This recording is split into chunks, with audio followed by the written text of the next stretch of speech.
একটু জেনে নেন, ব্রহ্ম মুহূর্ত অনেক শুনেছেন, কিন্তু কখন বলে? যতক্ষণ সূর্য উদয় না হবে, আকাশে তারা দেখা যাবে, সেটাই হলো ব্রহ্ম মুহূর্ত। 3টে টু 6টা। যদি 5:30টায় সকাল হয়, তাহলে 3টের পরে যে সময়টু মোট সূর্য উদয়ের তারা দেখা যাবে আকাশে, এইরকম সময়টা হচ্ছে ব্রহ্ম মুহূর্ত। ব্রহ্ম মুহূর্তে তিনি স্নানে গেছেন, কিন্তু তার বদনে কৃষ্ণ নাম, তার বদনে হরি নাম। কৃষ্ণ কেশব কৃষ্ণ মাধব সুধা মাখা হরি নাম, মধুর নাম সুধা মাখা এই নাম। ভজ কৃষ্ণ কেশব কৃষ্ণ মাধব সুধা মাখা এই নাম, মধুর নাম সুধা মাখা এই নাম। হরে কৃষ্ণ কেশব কৃষ্ণ কেশব সুধা মাখা এই নাম, হরি নাম মধুর এই নাম। জপরে জপরে জপরে রসনা। রাধে রাধে রাধে।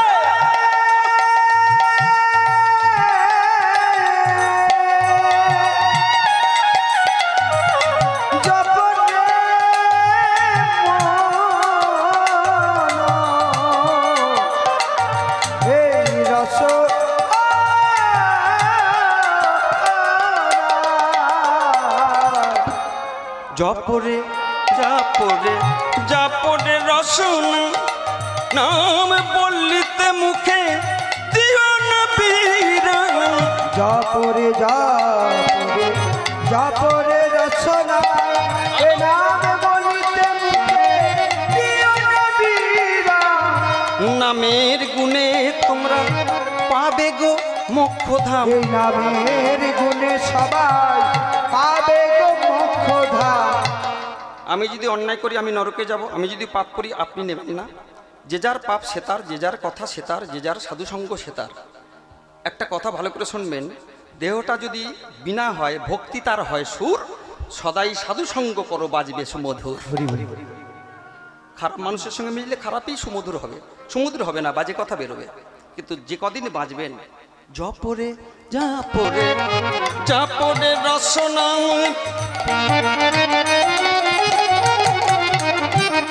কৃষ্ণ নাম বলিতে দিও না পীরা। জপরে জপরে জপরে রচনা,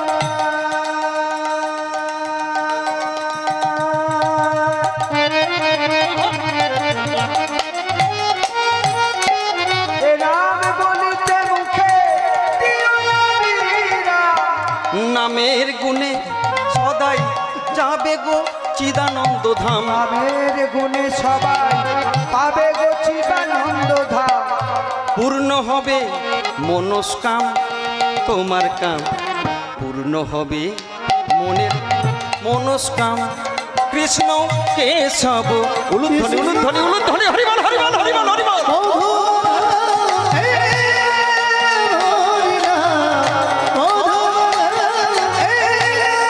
ভজ কৃষ্ণ কেশব কৃষ্ণ মাধব মধুর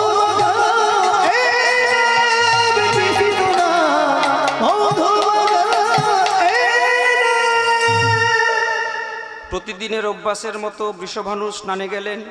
বর্ষানা কোথায়, সামনে যমুনা কোথায়, স্নানে গিয়ে সেই যমুনা থেকে ভেসে যাওয়া একটি অতীব পদ্মফুল চলে যাচ্ছে। পদ্মফুল যেতে যেতে হঠাৎ দেখতে পেয়েছে পদ্মফুলের উপরে একটা সুন্দর কন্যা। প্রস্ফুটিত পদ্মকে যেন ম্লান করে দিয়েছে সেই শিশুকন্যার সৌন্দর্য। হবে না কেন? সমস্ত রাধারানীর অংশ থেকে সবার কিন্তু সৃষ্টি। সেই শ্রীমতী রাধারানী ছোট্ট অবস্থায় আশীর্বাদের ফলস্বরূপ, শ্রদ্ধেয় দাদা, দাদা বসে পড়ো, জয় গুরু। সুন্দর সুন্দর, আহ, পদ্মফুল ভেসে যাচ্ছে। পদ্মফুলের ওপরে প্রস্ফুটিত সেই পদ্ম যেন একটা ফুটন্ত পদ্মফুলকে ম্লান করে দেয়। ছুটে গেলেন, ছোটা তো যায় না জল, সাঁততে গেলেন কোথায়? সেই বৃষভানু সাঁতরাতে সাঁতরাতে তিনি গেলেন সেই পদ্মটা। কে কাঁদে? কাদের সন্তান? আহ, সে সময়ে ভালো করে শুনবেন, একটু তত্ত্ব শুনে যান। সে সময়তে বৃষভানু স্ত্রীর নাম কি বললাম মাগো? কীর্তিদা। কীর্তিদা ছিলেন গর্ভবতী। তবে সেই গর্ভে কি আর একটা রাধা ছিল? না, এই গর্ভে ছিল বাতাস। আসছে পাটি কে? ওই পদ্ম ফুলের ওপরে কে? রাধারানী। সেখান থেকে যখন সেই বৃষভানু সাঁতরে গিয়ে পদ্ম ফুলের ওপর থেকে আস্তে আস্তে সেই সুন্দর বিশ্বপ্রসবিনী শ্রীমতী রাধারানী, বৃন্দাবনেশ্বরী শ্রীমতী রাধারানী, রাজবিলাসের অধীশ্বরী শ্রীমতী রাধারানী, অষ্টসখী শিরোমণি শ্রীমতী রাধারানী, এই বিশ্বকে যিনি অঙ্গুলি হেলনে শেষ করে দিতে পারে শ্রীমতী রাধারানী, সমস্ত সেই রাধারানীকে আস্তে করে কোলে তুলে নিলেন। নিয়ে সেই সময় মিটিমিটি হাসছে। আস্তে আস্তে কাদের ছেলে, কাদের কন্যারে তুই?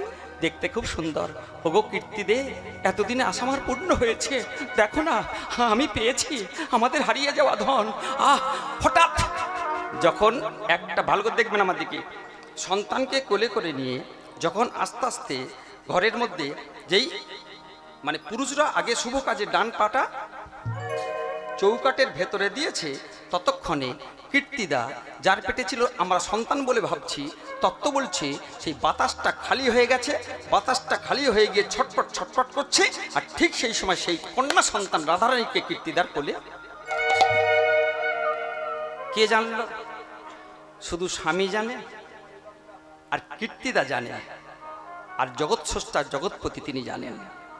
এই তিনজনার জানাতে সকালেতে সবার কানে কানে চলে গেল শ্রীমতী রাধারানী ছোট্ট একটা কন্যা সন্তান হয়েছে। সেই কন্যা সন্তানটার নাম দেয়া হবে। সমস্ত সাধুগুরু বৈষ্ণব এসে রাধারানী নাম দিলেন। রয়াকা ধয়াকা রাধা, এটাকে উল্টে দাও ধয়াকা রয়াকা ধারা। যদি তোমার নামে নয়ন ধারা, তারপরে তুমি রাধা পাবে, নচেত নয়। সেই রাধারানী, ভালো করে শুনবেন তাহলে। কীর্তিদার নাম কি ছিল? কীর্তিদা। বৃষভানু স্ত্রীর নাম কীর্তিদা। কীর্তিদা, তার থেকে রাধারানী যখন জন্ম নিয়েছে, কীর্তিদা নাম রেখেছিল কীর্তিকা। কাকে? রাধারানীর। তাহলে রাধারানীর আর একটা নাম কীর্তিকা, কীর্তিদা। মায়ের নাম কীর্তিদা, মেয়েটার নাম সাত করে রেখেছে। আমরা যেমন অনেকের নাম, যেমন আমার দাদা আছে নন্টে ফন্টে, ওটা কি ভালো নাম? যেমন আমার বড় ছেলের নাম আলু, ওটা কি ভালো নাম? না। অরিন্দম একটা ডাক নাম, আদরের নাম থাকে, ওটাই হচ্ছে ওর মধ্যে আদর ছোঁয়া থাকে। তাহলে রাধারানী আজকে তার ভালো নাম আছে, কিন্তু তার নাম কীর্তিকা। সেই কীর্তিকার নাম থেকে হয়েছে কার্তিক মাস।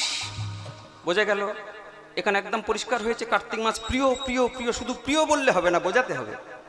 তাহলে সেই কীর্তিকা, তার সন্তান কার্তিকা, কার্তিকা থেকে কার্তিক মাস। তাহলে রাধারানীর অপর নাম যদি কার্তিকা হয়, তাহলে রাধারানী কার সবচেয়ে প্রিয়? কৃষ্ণের। আর রাধারানীর সবচেয়ে প্রিয় হচ্ছে কৃষ্ণ, আর কৃষ্ণের সবচেয়ে প্রিয় নাম হচ্ছে রাধারানী। সেই কার্তিকা রাধারানীর নাম অনুসারে যেহেতু কৃষ্ণের প্রিয়, কৃষ্ণ বললেন 12টা মাসের মধ্যে কোনো মাস আমার চয়েস নয়, কোনো মাস আমার পছন্দ নয়, একমাত্র এই 12টা মাসের মধ্যে আমার সবচেয়ে প্রিয় নাম হলো, প্রিয় মাস হলো এই শ্রীমতী রাধারানীর নামে অনুসারে কার্তিক মাস। কার্তিক মাস, কার্তিক মাস। সেই কার্তিক মাসে কি করবেন? কত রাত্রে বলেছে দাদা, আর বেশি বলছি না। ভোরবেলা স্নান, দীপ দান, এবং আপনারা কি সাধু সঙ্গ, কৃষ্ণ সেবা, এবং মুখে বলো আমার সাথে সাথে হাততালি দিয়ে, বলো রাধে, বলো রাধে, বলো রাধে রাধে ওরে মন, যদি যাবি মধু বৃন্দাবন। বলো রাধে, বলো রাধে, বলো রাধে রাধে, বলো ওরে মন।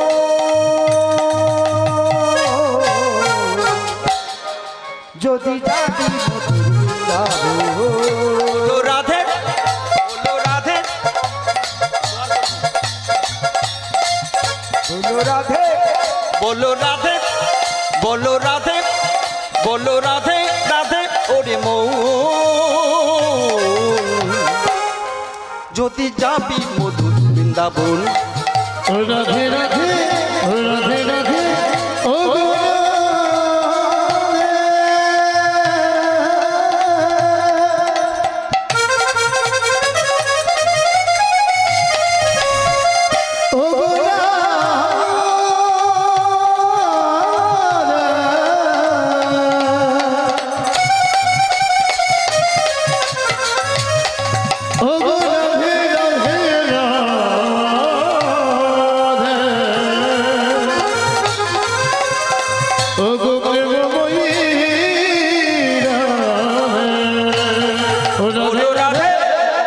রাধে রাধে রাধে রাধে বলো ওরে চলো যাব মধুর বৃন্দাবন বলো রাধে বলো রাধে বলো রাধে রাধে ওরে মন যদি যাবি মধুর বৃন্দাবন রাধে রাধে রাধে রাধে ওরে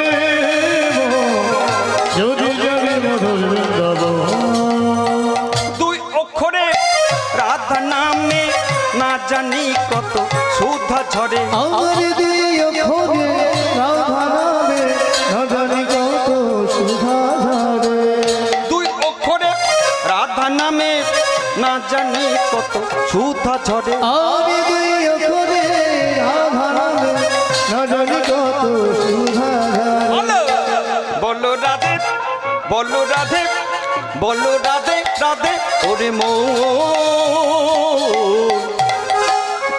যদি যাবি মধুর বৃন্দাবন ও রাধে রাধে রাধে অনুধ্বনি হরিবল হরিবল হরিবল যদি যাবে মধুর বৃন্দাবন বলো রাধে ও বলো রাধে রাধে বলো রে যদি যাবি মধুর বৃন্দাবন যদি যাবে মধুর বৃন্দাবন যদি যাবি মধুর বৃন্দাবন রাধা রানী কি রাধা রানী কি রাধা রানী কি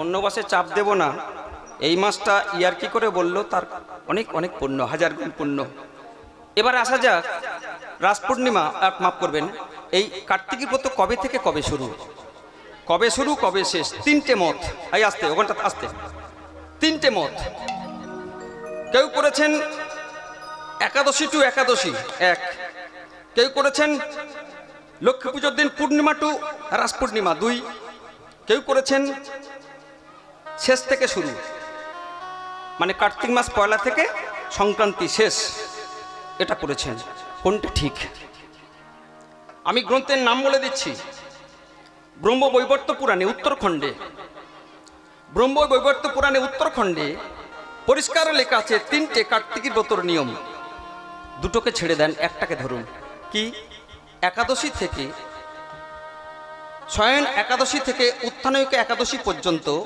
এই একাদশী টু একাদশী এটাই হচ্ছে কার্তিক মাস নিয়ম সেবার মাস পালন করার একমাত্র সঠিক দিন এইবারে কে করবে কাকে করবে একটা একটা প্লট মীমাংসা করব তার আগে বলে দিই আজকে লীলা বৃন্দাবনেরই সেখান থেকে লীলা শেষ করে দ্বারকাধীশ কৃষ্ণ দ্বারকায় চলে গিয়ে যে 16,108 জনকে বিবাহ করেছিলেন তার মধ্যে সবচেয়ে অধিক প্রিয়া ছিলেন সত্যভামা তাহলে কৃষ্ণের সাথে সত্যভামার বিয়ে আজকে লীলা কেন তারও কারণ আছে এই কার্তিক মাসে এই লীলাটাই হয়েছিল এই কার্তিকী ব্রত করে পেয়েছিল আমার এই ভগবান কৃষ্ণকে স্বামী রূপে সেটা আসবো পরে তাহলে কে করবে কাকে করবে ভগবানের নাম ভক্ত করবে একটা কথা ভালো করে লক্ষ্য করবেন যে হাত পেয়ে আপনি ভগবানকে জীবনে তুলসী পাতা চয়ন করে দিলেন না সেই হাতের কোনো প্রয়োজন নাই আমি বলছি না কেউ অনেকে দুঃখ পাবেন দুঃখ পাওয়ার জায়গা নেই মানব জীবন পেয়ে কেউ বদন দিয়ে একদিনের জন্য ইয়ার্কি মেরে হলেও হরিনাম করলেন না তার বদনটা একদিন থাকবে না পশু চায় পাখি চায় আমাদের মতো বলতে পারে না তারা কাঁদে মনুষ্য জীবন পেল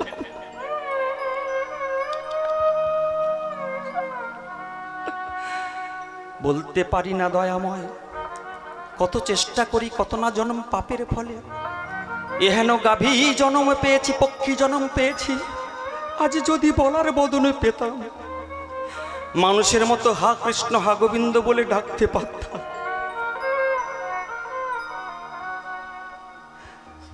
আজকের আমাদের পক্ষী জন্ম পেয়ে কষ্ট পেতে হতো না গাভী জন্ম পেয়ে আমাদের কৃষ্ণ নাম থেকে বিরত আমরা থাকতাম না ও গো দয়ালা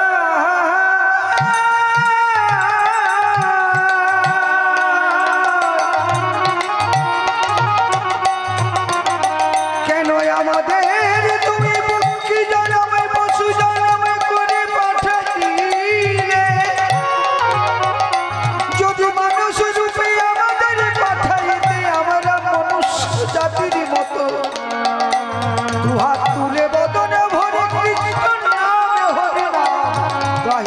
পরিতা। সেটা পাখিরা শিকার করে, গরু শিকার করে, জীবজন্তু শিকার করে, কিন্তু আমরা মানুষ বিচক্ষণ করতে শিখেছি, আমরা শিকার করি না। একটা কথা ভালো করে শুনবেন মা, 3টের পরে আমি যখন গান করে ফিরি, প্রথম শিলাকে ফোন করে ঘরে ঘুমাই। আমি আমার কথা দিয়ে আপনাদের বুঝিয়ে দিচ্ছি। সেই সময় ভগবান তো সেও জেগেছে, আমার সঙ্গে নেচেছে, আমি নেচেছি, আমি চিৎকার করেছি, আমি কীর্তন করেছি। হয়তো 12, 14, 15, 25 যেখান থেকে যেরকম বায়না থাকে নিয়ে এসেছি। এসে আমি যখন ঘুমাচ্ছি, আচ্ছা ভগবান যদি সেই সঙ্গে আমার সাথে ঘুমিয়ে পড়তো, আমার ঘুম ভাঙতো? আপনি কাজ করছেন, করুন, অসুবিধা নেই। 9টার পরে আপনি শোবেন, ভগবান আপনার সাথে কি তিনি পাহারা দিচ্ছে আপনাকে, যাতে কোনো অসুবিধা না হয়। ভগবান যদি তোমার সাথে শুয়ে পড়তো, মানে ঘুমিয়ে পড়তো, তাহলে তুমি আর পরের দিন সকালে উঠতে পারতে? ভালো করে বিচক্ষণ করবেন।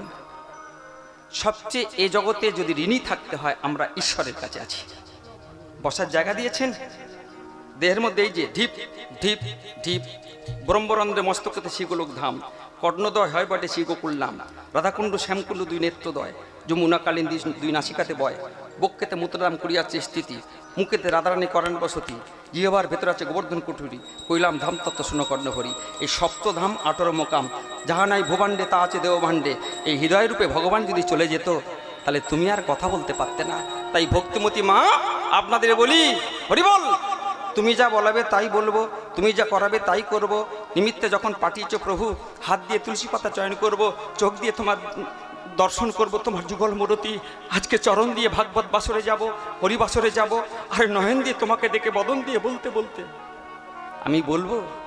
তুমি যেভাবে আমাকে বলাবে সেইভাবেই বলবো, তুমি যেভাবে করাবে সেভাবেই করব। আমার তো ক্ষমতা কিছু নেই, আমি অনেক কিছু চাই, কিন্তু তোমার চাওয়াটাই তো শেষ। তাই তো মা, আমার পরাণ যা চাইবে, একটা রবীন্দ্রসঙ্গীত ছোট্ট করে গাইব। আমি প্রথম লাইনটা ধরিয়ে দেব। আমাদের অতি পরিচিত আপনাদের শ্রদ্ধা অরুণদা, আমাদের ঘরের একটা প্রসাদপুরের ছেলে হয়ে গেছে, ওর কণ্ঠে শুনবেন। আমি একটা লাইন গাইছি, কি প্রভু তুমি থেকো তোমার জায়গায়, আমার মন যেরাম চাইবে তোমাকে সেইভাবেই সাজাবো, সেইভাবেই তোমাকে পূজার্চনা করব। তাই বলছে কি, বলে আমারও পরানো যাহা চাই তুমি তাই, তুমি তাই গো, আমারও পরানো যাহা চাই। তুমি তুমি তাই গো, আমার পরাণ যাহা চাই। তুমি তাই, তুমি তাই গো, আমারও পরানো যাহা চাই। তুমি সুখ যদি নাহি পাও, যাও সুখের সন্ধানে যাও। প্রভু, প্রভু কত দয়াল দয়াময়। দেখুন মা, তুমি যদি আমার কাছে দুঃখ পাও, আমার নকুল দানাতে তুমি যদি সন্তুষ্ট না হও, আমি তাতে দুঃখ করব। আমার কাছে যদি তুমি একটু কষ্ট পেয়ে থাকো, দুঃখ দিয়ে থাকি, মনুষ্য জীবন মায়ের জগতে আছি প্রভু, তুমি যেখানে খুশি পাবে সেখানে তুমি যেও, আমার কোনো আপত্তি থাকবে না। তবে সেখানে গিয়েও আমি যেন দেখি তুমি সুখে আছো। তাই তুমি যাও প্রভু, যাও তুমি। সুখের সন্ধানে যাও, যাও সুখের সন্ধানে যাও। আমি তোমার পেয়েছি এই হৃদয় মাঝে, আর কিছু নাই পাই গো। আমারও পরানো যাহা চাই তুমি তাই, তুমি তাই গো, আমারও পরানো যাহা চাই। তুমি তাই গো, আমার পরাণ যাহা চাই। আমি যেটা চাইবো সেটাই তোমার পেয়ে লাভ নেই, কিন্তু প্রকাশ তোমার 3টে। ভগবানের প্রকাশ 3 ভাবে বাবা। কি কি লিখে নেন, ফোনে লোড করুন, হৃদয়ঙ্গবে একদম নোট করে নেন। 3 ভাবে প্রকাশ। কি কি? চিন্ময়। এখানে আপনার সাথে, বাবুর সাথে, আমার গুরুদেবের সাথে দূরত্ব কতটা? 10 হাত, 15 হাত, 25 হাত। আচ্ছা, এই যে চিন্ময় মূর্তিটা, চিত্তশক্তির বাইরে, যেটা চোখের দ্বারা দেখা যায় না, যেমন কেমন বাতাস আছে, দেখতে পাচ্ছ বাতাস? আমি যদি বলি তুমি 2 কিলো বাতাস এনে দাও, বা বেঁধে আনো বাতাসকে, তুমি বেঁধে আনতে পারবে? এই যে কত ভক্তি দেখো, আমরা যে দামবন্ধন লীলাটা ভগবান করলেন কেন কার্তিক মাসে, খুব বোঝার জায়গা। যদিও আমার ভাগ্যে এই দীক্ষার সময়টা পড়ে গেছে, পিছন থেকে একটা হোক, অসুবিধা নাই, শত বাধা মধ্যেই তো কীর্তন, কি হরিবল। যাই হোক, একে দুপুরবেলা, তার উপর পিছনে দীক্ষা চলছে। যাই হোক হোক, অসুবিধা নাই, বেদবাক্য কানে আসছে, মঙ্গল আমার। ভগবানের প্রকাশ তিন, লিখে নিন। প্রথম কি? চিন্ময়, মৃন্ময় আর বাগময়। ভগবানকে আমরা পূজা করি, মূর্তি পূজা, এটা হচ্ছে মৃন্ময়, মানে মাটির মূর্তি। কেউ যদি বলে আমার টাকা আছে মাটির মূর্তি পূজা করব না, অনেকে সিমেন্টে দিয়ে তৈরি করে, ওই একই ব্যাপার। অনেকে বলে আমি ধাতু দিয়ে সোনা দিয়ে একটা কৃষ্ণ গোপাল আনবো, একই ব্যাপার। তাহলে ভগবানের প্রকাশ প্রথমে চিন্ময়, চিত্ত শক্তির বাইরে যাহা, যেটা ভগবানের অনুভূতির মধ্যে আসে না, সেটা হচ্ছে চিন্ময়। যেমন করোনায় অনেক লোক মরে গেছে, তা করোনা ছবিতে দেখেছো, তাকে ধরতে পেরেছো? এমন কিছু শক্তি আছে, এমন কিছু ভাইরাস ব্যাকটেরিয়া আছে, এমন কিছু সমাজে বাতাসের সাথে ঘুরে বেড়ায়, সেটা আমাদের ধরার ক্ষমতা, সাধু ঋষি গণের ধরার ক্ষমতা নাই। সেটা চিত্ত শক্তির অনুভূতির মধ্যে ধরতে হয়। এই চোখের বাইরে যে মূর্তিটা, তার নাম হচ্ছে চিন্ময় আর মৃন্ময়। মাটির তৈরি, ধাতুর তৈরি, সোনার তৈরি, তামার তৈরি, পাথরের তৈরি, ইত্যাদি ইত্যাদি। এর নাম হচ্ছে কি, যেটা পূজা করি তার নাম হচ্ছে মৃন্ময়। আর বাগময় হচ্ছে কথা। এই যে কথা বলছি আপনাদের কানে যাচ্ছে, এই কানটাই হচ্ছে সবচেয়ে শত্রু। কান ভালো নিতে পারে, খারাপ নিতে পারে। এই কানে শুনছেন এই যে বক্তব্য, এই যে ভাগবত কথা, এই যে ভগবানের বাণী, এই যে ভগবান কৃষ্ণের লীলা গান, সেটাই কানের মধ্যে যাচ্ছে। এটা হচ্ছে আপনাদের বাগময়। বাক্যের দ্বারায় ভগবানের একটা রূপ সাজানো হয়েছে, সেটা পরে বলবো, খুব সুন্দর করে সাধন করবেন। তাই ভগবানের প্রকাশ তিন ভাবে। তাই বলছি,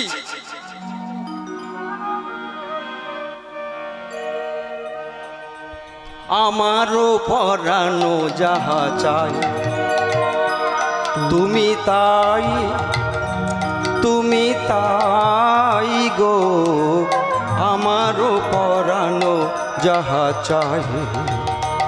আমি তোমার বিরহে রহিব বিলীন, তোমাতে করিব বাস।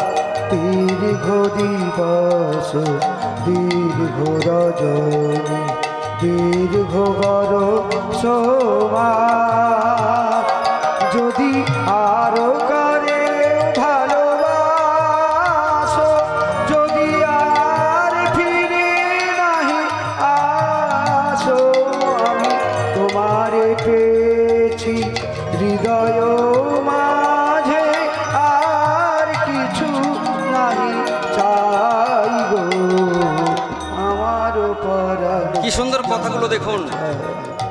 তোমারে পেয়েছি হৃদয়ে মাঝারে, আর কিচ্ছু আমি চাই না।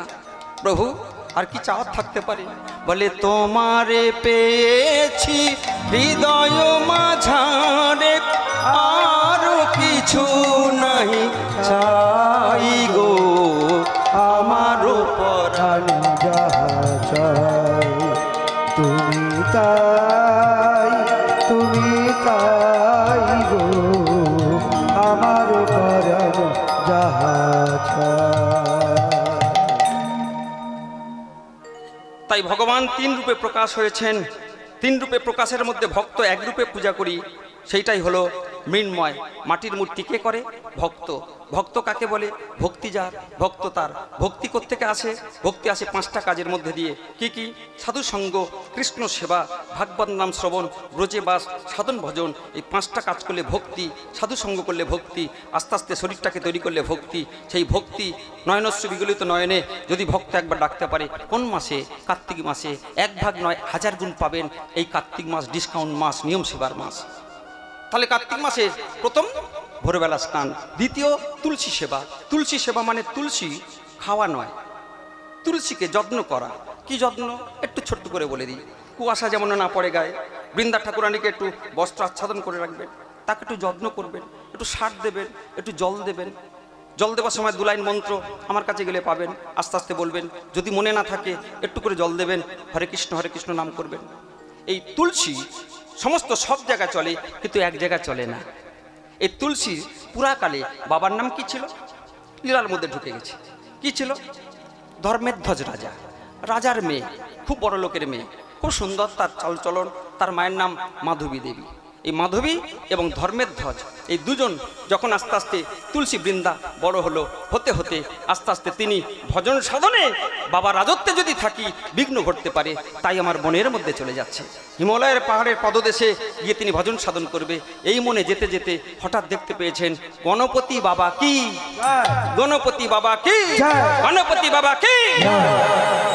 পার্বতী সুত লম্বোদর গণেশ বসে বসে হরি বল হরি বল, বল হরি বল, বল বল বল বল বল হরি বল, বল হরি বল, বল হরি বল, বল হরি বল, বল হরি বল।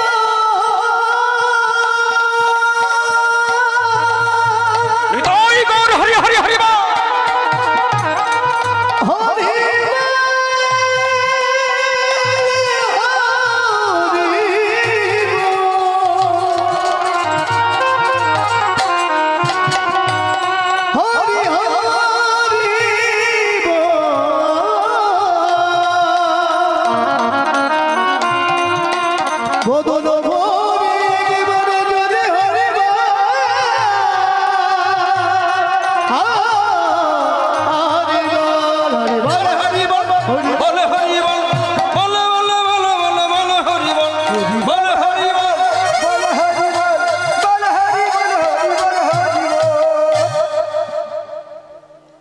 সর্বধর্মাং পরিত্যাজ্য মামেক শরণাং ব্রজ। প্রায় শুনতে শুনতে কানটা ভোঁতা হয়ে গেছে। গাছের গোড়া ধরে ভজন করতে হবে, ডালপালা নয়। গাছের গোড়া গণেশ পর্যন্ত হরিবোল হরিবোল হরিবোল, নারায়ণ পরাবেদা, নারায়ণ পরাক্ষরা, নারায়ণ পরাগতি। এখন মাধবী তার কন্যা বৃন্দা ঠাকুরানী চলেছে কোথায়? হিমালয়ের পাদদেশে ভজন করতে। দেখতে পেয়েছে গণপতি বাবা কি, গণপতি বাবা বসে বসে ইষ্টের জপ করছে। আহ, সুন্দর দেখতে। এই দেখুন সব, হ্যাঁ, সব দেবতা যে ফুলে যে জিনিস সন্তুষ্ট হয়, ভুল করেও বাড়িতে যদি গণেশ ঠাকুর থাকে তাতে তুলসী ছোঁয়াবেন না। তুলসী পাতা গণেশ ঠাকুরকে ধারে পারে দেবেন না। দেবেন কি? কি দেবেন? দূর্বা, ধান, বেলপাতা, কিন্তু তুলসী পাতা জীবনে গণেশ ঠাকুরকে ঠকাবেন না। ঘোর শত্রু। কোথা থেকে কি শত্রু এইটা একটু জেনে যায়। কারণ তুলসী সেবা করতে বলেছি মানেই যাকে তাকে তুলসী দিয়ে দিলে হবে না। গণেশ ঠাকুরকে বাদ দিয়ে তুলসী পাতা দেবেন। কেন জেনে যান। তাহলে বসে বসে ধ্যান করছে, ইষ্টের ধ্যান করছে গণেশ। সেই পথ দিয়ে যেতে যেতে দেখতে পেয়েছেন আমার বৃন্দা ঠাকুরানী অর্থাৎ তুলসী, যিনি পরবর্তীকালে হয়েছে সেই তুলসী, ধর্মেধ্বজ রাজার কন্যা। দেখতে পেয়েছে অতীব সুন্দর একটা গণেশ, গণপতি বাবা কি বসে বসে ধ্যান করছে। কাছে গেছে, কাছে গিয়ে ঠাকুরকে ডেকেছে, গণেশকে ডাকতে ধ্যান ভেঙে গেছে। ভেঙে যেতে সঙ্গে সঙ্গে দেবী আসুন, বসুন। হ্যাঁ, বসবো বটে, কিন্তু হে ঠাকুর আপনার সাথে একটু বাক্যালাপ ছিল। কি বলো? না, আপনার রূপ লাবণ্য আমি অতীব মুগ্ধ, আপনাকে আমি ভালোবেসেছি, মনে মনে বিয়ে করতে চাই। এই বলা, ব্যাস। ওরে শয়তানি, হ্যাঁ, আমার তুই ধ্যান ভাঙিয়েছিস, আমার তুই ইষ্টের ভজন সাধন থেকে বিরত করলি, আজকে তুই আমার ধ্যান ভাঙিয়ে যে অপরাধ করেছিস, আবার বলছিস বিয়ে করতে চাই। মনুষ্য জন্ম পেয়েছিস, দৈত্যের মতো তোর ব্যবহার। তুই যখন তখন বলে ফেলবি আমি তোমাকে ভালোবাসি, আমি তোকে অভিশাপ দিচ্ছি। শোন, তুই আমাকে তো দূরের কথা, তুই অভিশাপ দিচ্ছি, তোর অসুরের মতো ব্যবহার বলে তোর অসুরের সাথে বিবাহ হবে। তুলসী চিন্তা করলো আমি কোনো অপরাধ করিনি, শুধু ভালোবাসতে চেয়েছি, এতেই আমার অপরাধ। আমি তো ভালোবাসা বলতেই পারি, কিন্তু তুমি আমাকে এই সামান্য কথাতে তুমি রেগে গিয়ে আমাকে অভিশাপ দিলে আমার অসুরের সাথে বিয়ে হবে। এইবারে বলুন তো মা, আমি বলবো সেখানে ভেঙে দেবো, তবে সেই তুলসী পরবর্তীকালে কার সাথে বিয়ে হয়েছিল? একটা দৈত্যর সাথে, শঙ্কচূড়, যার নাম ছিল জলন্ধর। এই জলন্ধর দৈত্য শিবের ছেলে, সেটাও বলে দেবো। খুব তত্ত্বপূর্ণ জিনিস, এগিয়ে যাই, কারণ কিছু হলো কীর্তন তো সবাই বোঝেন। ধীরে ধীরে অভিশাপ দিয়ে দিল। তখন তুলসী বলল, ও আমি এতটুকু প্রস্তাব দিয়েছি, এত বড় তুমি আমাকে অভিশাপ দিলে, আমিও তোমাকে আজকের অভিশাপ দিচ্ছি। শোনো, আমাকে বিয়ে করতে তুমি চাইলে না, আমাকে তুমি প্রত্যাখ্যান করেছো, আমি চলে যাব ঠিকই, কিন্তু আমি তোমাকে উল্টো অভিশাপ দিচ্ছি। একদিনের জন্য যদি বাবা মাকে ভালোবেসে থাকি, আমি যদি ঠাকুরকে নারায়ণকে ভালোবেসে থাকি, আমি যদি আমার ইষ্টকে ভজন পূজন করে, আমি যদি কীর্তন করে ভালোবেসে থাকি, আমিও তোমাকে অভিশাপ দিলাম, তোমার একটা বউ হবে না, দুটো বউ হবে। একে অপরের অভিশাপ। এ বলল তোর দৈত্যর সাথে বিয়ে হবে গণেশ, আর তুলসী বলল তোমার দুটো বিয়ে হবে। বলুন তো গণেশের দুটো বিয়ে হয়েছিল কার কার সাথে? সিদ্ধি আর ঋদ্ধি। এইবার কোন গণেশকে বাড়ি রাখবেন, কোন গণেশকে বাড়ি রাখা উচিত নয়, সেটাও জেনে যাবেন।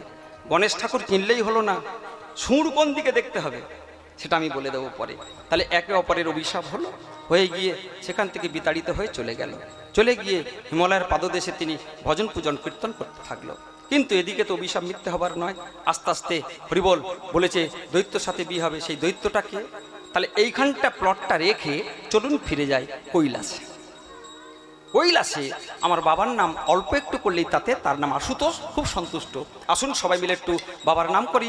ওম নমো শিবায়, ওম ওম নমো শিবায়, নমো শিবায়,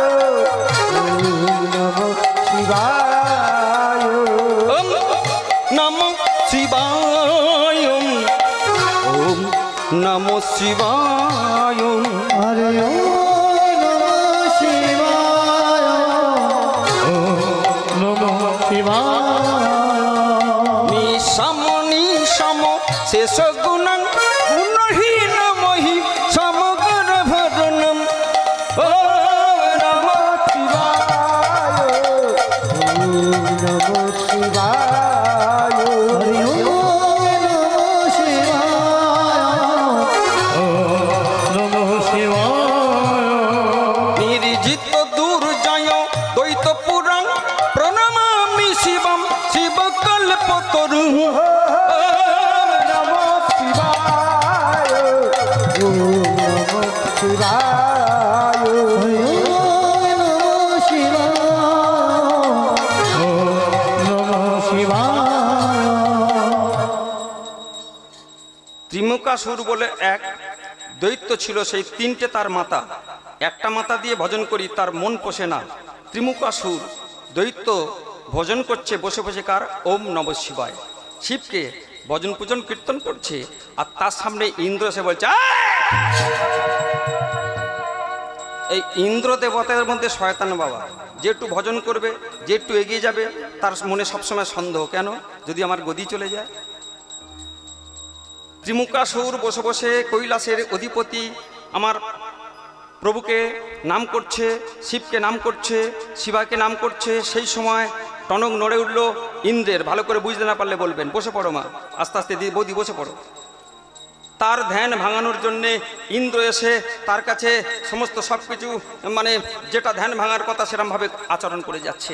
ধ্যান ভেঙে গেল, হাতটা জড়ো করে বললেন আমার তুই ধ্যান ভাঙিয়েছিস, ওরে আমার তুই ধ্যান ভাঙিয়েছিস, আমার দেবতা ওম নমঃ শিবায়, শিবকে আমি ভালোবাসি, শিব ছাড়া জীবনে বাঁচবো না, শিব আমার ইষ্ট, শিবকে ছাড়া আমি বাঁচবো না, তুই আমার ধ্যান ভাঙিয়েছিস, এখান থেকে চলে যাও ইন্দ্র, চলে যাও।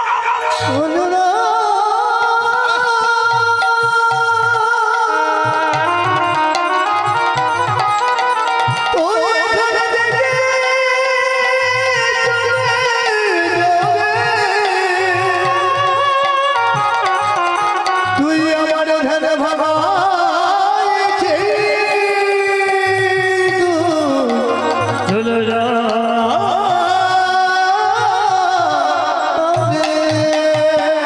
আমি চলে যাব, ইন্দ্র বলছে আমি চলে যাব, আমার সাথে যুদ্ধ, আমাকে পরাজিত করো। ত্রিমুকাসুরের সাথে ইন্দ্রের যুদ্ধ হচ্ছে।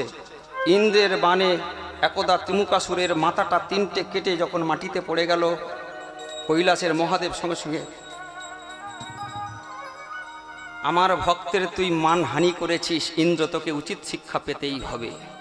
এই বলে ত্রিমুকাসুরকে বধ করে গুরুদেবের সাথে চলেছে কৈলাসে শিবের কাছে কিছু তত্ত্বকথা শোনার জন্যে। কে যাচ্ছে ভালো করে শুনবেন, কোথা থেকে কোথায় যাব সব বলে দেবো আস্তে আস্তে। যাচ্ছে দেবগুরু বৃহস্পতি আর ইন্দ্র। কোথায়? কৈলাসে। তখন শিব চিন্তা করছে তুই আমার ভক্তের মাথা কেটে আমার কাছে আসছিস তত্ত্ব কথা শোনার জন্যে? জীবের সম্মান দেওয়া প্রত্যেকটা দেবতার কর্তব্য, সম্মান নেওয়া নয়, তারপর তাকে মৃত্যুবরণ করিয়েছিস। ছি! তোকে উচিত শিক্ষা পেতেই হবে। দেখুন জলন্ধর দৈত্যের জন্মটা কোত্থেকে বাবা, সুযোগ পেয়েছে একটু বলে দিই। সঙ্গে সঙ্গে কৈলাস থেকে অনেকটা নিচে নেমে এসেছে। যে সদর দরজা দিয়ে কৈলাসে প্রবেশ করতে হয়, সেই মুখেতে একটা ভিখারির বেশ ধারণ করে স্বয়ং বাবা মহাদেব শুয়ে পড়ে আছে। কেউ যদি রাস্তার মধ্যে শুয়ে পড়ে থাকে, কেউ কি ডিঙিয়ে যেতে পারে? শুভ কাজে যাওয়া উচিত নয়। সেই জন্য সেই ভোলানাথ ছদ্মবেশে যখন মেন দুয়ারে যখন শুয়ে আছে, তখন দেবগুরুর বৃহস্পতি আগে আর পিছে চলেছে ইন্দ্র কৈলাসে গিয়ে বাবা মহাদেবের কাছ থেকে কিছু নীতিকথা, তত্ত্বকথা, শাস্ত্রকথা শোনার লাগি। যখন পাগলা ভোলানাথ পাগলা হয়ে শুয়ে আছে, তখন দেবগুরু বৃহস্পতি, ওগো পথিককে তুমি সরে যাও। দেখুন যার মধ্যে ক্রোধ আছে না, তার অনেক কিছু হারাতে হয়। সঙ্গে সঙ্গে পিছন থেকে ইন্দ্র বলছে, কে এমন লাটের মাঠ, যাবো কৈলাসে, দাঁত ছাড়বে না মানে? কে আছিস? সঙ্গে সঙ্গে গুরুদেব আছে, গুরুদেবকে উপেক্ষা করে যারা আমার এগিয়ে যায় তাদের দশাই হয়। গুরুদেবকে হাত থেকে সরিয়ে দিয়ে দেবগুরু বৃহস্পতি যেই সরে গেছে, সঙ্গে সঙ্গে ইন্দ্র গিয়ে সেই ভিখারির বেশ ধারণকারী মহাদেবকে সঙ্গে সঙ্গে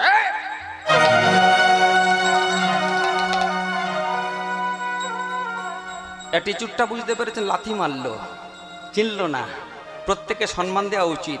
একটা পিঁপড়েকে সম্মান দিতে আমাদের না পারি, অন্তত তাকে বাঁচার অধিকার দেওয়া উচিত। আমরা বলি আমার কাজ হয় না, কাজ হয় না। বলুন তো আমাদের মনের মধ্যে থেকে এই প্রতিবেশী সবচেয়ে কলিযুগের মানুষ হিংসা বলে যে জিনিসটা আছে, সেটা গেছে কি? এটা আবার অন্য প্রসঙ্গে যাব, সেটা যাচ্ছি না, সেটাও বুঝিয়ে দেবো। আস্তে আস্তে যখন লাথি মেরেছে, তখন ধীরে ধীরে এইবার স্বরূপ দর্শন করে, মানে স্বরূপটা ধরেছে। সঙ্গে সঙ্গে বসেছে, বসে, তবে রে পাষণ্ড, তুই আমার ভক্তকে মুণ্ডুচ্ছেদন করেছিস, আমাকে তুই পদাঘাত করেছিস, এই তোর নিস্তার নেই, তোকে এই মুহূর্তে আমি। ভালো করে দেখবেন, এখান থেকে, কোথা থেকে? এখান থেকে, এই ভুরু যুগলের মাঝখান থেকে ক্রোধ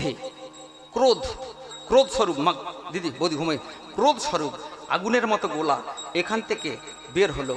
তখন দেবগুরুর বৃহস্পতি শিবের চরণে গিয়ে আছাড় খেয়ে পড়েছে, ক্ষমা করো, তোমার এই শক্তি সম্বরণ করার ক্ষমতা কারণ নেই, তুমি একটু শান্ত হও। হে বাবা ভোলানাথ, ভোলানাথ সহজেই রেগে যায়, সহজেই সন্তুষ্ট হয়, এমন রাগা রেগে গেছে, এই কপালে ভুরুযুগলের মাঝখান থেকে অতীব শক্তি সম্পন্ন একটা গোলা আগুনের মতো বাইর হলো। যেই বাইর হয়েছে, সঙ্গে সঙ্গে গুরুদেব বলে, আমি আর পারবো না বাঁচাতে, তুমি যে অন্যায় করেছো, এখন তোমার মৃত্যু অনিবার্য, অনিবার্য, অনিবার্য। গুরুদেব ছুটেছে, দেবতা মণ্ডলী সব দল বেঁধে ছুটেছে নারায়ণের কাছে। নারায়ণের কাছে গিয়ে সঙ্গে সঙ্গে বলছে, প্রভু, সেই মহাদেবের ক্রোধ সম্বরণ না করলে আজকের কিন্তু পৃথিবী রসাতলে যাবে, ইন্দ্রত্ব থাকবে না, ইন্দ্র পতন হয়ে যাবে, পৃথিবী রসাতলে চলে যাবে, ভক্তরা বাঁচবে না কেউ। এই মুহূর্তে আপনি এক কাজ করুন। ভগবান বললেন, অপরাধটা করেছে ভোলানাথের কাছে, আমার অপরাধ আমি করার কিছু নেই। সে নিজে থেকে নিজে যদি অপরাধ স্বীকার করে ওই ক্রোধরূপী সেই অগ্নিটাকে সম্বরণ করে নিজে ফিরিয়ে নেয়, তবেই হবে। তবে এক কাজ করো, আমারও ক্ষমতা নেই, কারোর ক্ষমতা নেই। ভোলানাথের কাছে সবাই আসলো। ভোলানাথ বলল, আমি যে ক্রোধ বার করে দিয়েছি, সেই ক্রোধটা সম্বরণ করার মতো ক্ষমতা কারণ নাই, এমনকি আমারও নাই। তবে একটা উপায় আছে। হে প্রভু, আপনি বলুন কি উপায়? সেই আগুনের গোলাটা ছুটেছে কে? ইন্দ্র। সারা পৃথিবী যেখানে ছুটে যায়, আগুনের গোলা ছুটে যায়, আগুনের গোলাটা টাচ হলে ইন্দ্র চুঙে ধাপ করে পুড়ে যাবে। সেই গোলাটা যেতে যেতে হঠাৎ, হরিবল হরিবল, ভালো করে শুনবেন, একমাত্র উপায় সেটা কি? একমাত্র সাগর পারে ওই জলেতে যদি আগুনটার গোলাটা ফেলা হয়, তাহলে সেই সাগর যদি জায়গা দেয়, তবেই ওই অগ্নি কুণ্ডলিটা সম্বরণ হবে। এছাড়া সম্বরণ হবার ক্ষমতা কারোর নাই। সাগর দেবতার কাছে সবাই সন্তুষ্ট করলেন, স্তব করলেন। সাগর বলল, আমার কষ্ট হবে, তবে ধারণ করতেই হবে পৃথিবীর উদ্দেশ্যে, ভক্তের উদ্দেশ্যে। সেই জন্যে সাগর বুক পেতে দিল, সেই অগ্নিকুণ্ডটা গিয়ে সেই সাগরে পড়ল। ভক্তের ওমা, ভালো করে দেখবেন, মহাদেবের সেই কারণ, সর্বকারণের কারণ, সেই আগুনটা বিফলে যাবে কেন? সেই সাগরের জলের তলায় থেকে একটা ছেলের জন্ম হলো, যার নাম জলন্ধর দৈত্য প্রথম ছিল, তার পরবর্তী নাম শঙ্কচূড় দৈত্য নামে পরিণত হলো। এবং শঙ্কচূড় দৈত্য ওই সতীত্ব নাশ করে সতী তুলসীর সাথে, অসুরের সাথে সতী তুলসীর বিবাহ হলো। বোঝা গেল এই জলন্ধর দৈত্য অ্যাকচুয়াল হলো কি? ভগবান নারায়ণের শালা। ভগবান নারায়ণ কাকে বিয়ে করেছিল? লক্ষ্মীকে। লক্ষ্মী কোত্থেকে উঠেছিল? ওই সাগরের বুক থেকে, মানে জল থেকে। তাহলে জলে যেহেতু জন্ম লক্ষ্মীর, আর এদিকে জলন্ধর দৈত্যের জন্ম জলে, তাহলে দুই ভাই বোন, আর বিয়ে করলো ভগবান, সেই জন্য ভগবানের শালা হলো জলন্ধর দৈত্য। ভালো করে শুনবেন। এইভাবে সঙ্গে সঙ্গে সেই বৃন্দা ঠাকুরানী তাকে সেবা করতে হবে, তাকে পূজা করতে হবে, তাকে আজকের নমস্কার করতে হবে। বৃন্দা ঠাকুরানীকে সেবা করে আজকের রাধারানী কৃষ্ণকে পেয়েছিল। তাই সেই কার্তিক মাস নিয়ম সেবার মাস। আজকের প্রত্যেকে তুলসী সেবা করবে। প্রথম কাজ স্নান, দ্বিতীয় কাজ তুলসী সেবা, 3 নম্বর কাজ প্রদীপ দান। প্রদীপ দানটা মায়েদের বলে দিই, যারা যারা ঘরে মাধবের সেবা করেন, ভগবানকে সেবা করেন, চরণে 3 বার ঘোরাবেন, নাভিদেশে 2 বার ঘোরাবেন। তাহলে 3 আর 2 5, 4 বার ঘোরাবেন মুখমণ্ডলে, 5 আর 4 9, তাহলে 16 হতে আর কত বাকি? কত বাকি? 7 বার। এই 7 বার আপনি সারা শরীরে ওপর থেকে নিচ পর্যন্ত প্রদক্ষিণ করাবেন। এই হলো 16 বার ঘোরালে। ভালো করে শুনবেন, চরণে 2, নাভিদেশে 3, মুখমণ্ডলে 4, 16 হতে বাদ বাকি যেটা থাকবে সেটা সারা ঘোরাবেন। আরতি করে নন্দ রানী পালক বদন হে রতি করে নন্দরানী অনুধ্বনি হরিবল হরিবল। আরে আরতি করে নন্দরানী বালক বদন হে রতি ও রতি করে নন্দ রানী বালক বদন হেদি। রতি করে নন্দরানী বালক বদন হেদি। ক্ষীর সরব থারি থারি, ক্ষীরচর সারি সারি, ক্ষীর সরব থারি থারি, ক্ষীরচর সারি সারি। রতি করে নন্দ রানী আরতি করে নন্দ রানী গোপালের বদন হেদি। আজ ক্ষীরচর বদন হেরি, ক্ষীরচর বদন হেরি। আরতি করে নন্দরানী, আরতি আরতি করে নন্দরানী আজ বালক বদন হেরি। ময়ূর পুচ্ছ করে ধরি, ময়ূর পুচ্ছ করে উলুধ্বনি উলুধ্বনি হরিবল হরিবল। ময়ূর পুচ্ছ করে ধরি। আরতি করে নরহরি রতি আরতি করে নন্দরানী আজ বালক বদন হেরি। ব্রজবাসী ঘেরা ঘেরি, ব্রজবাসী ঘেরা ঘেরি, ব্রজবাসী ঘেরা ঘেরি, ব্রজবাসী ঘেরা ঘেরি। নাতি করে নন্দ রানী গোপালের বদন হেরি পালক বদন হেরি। আরে গোপালের বদন হেরি আরতি করে নন্দরানী আরে রতি করে উলুধ্বনি হরি। উলুধ্বনি হরিবল হরিবল হরিবল।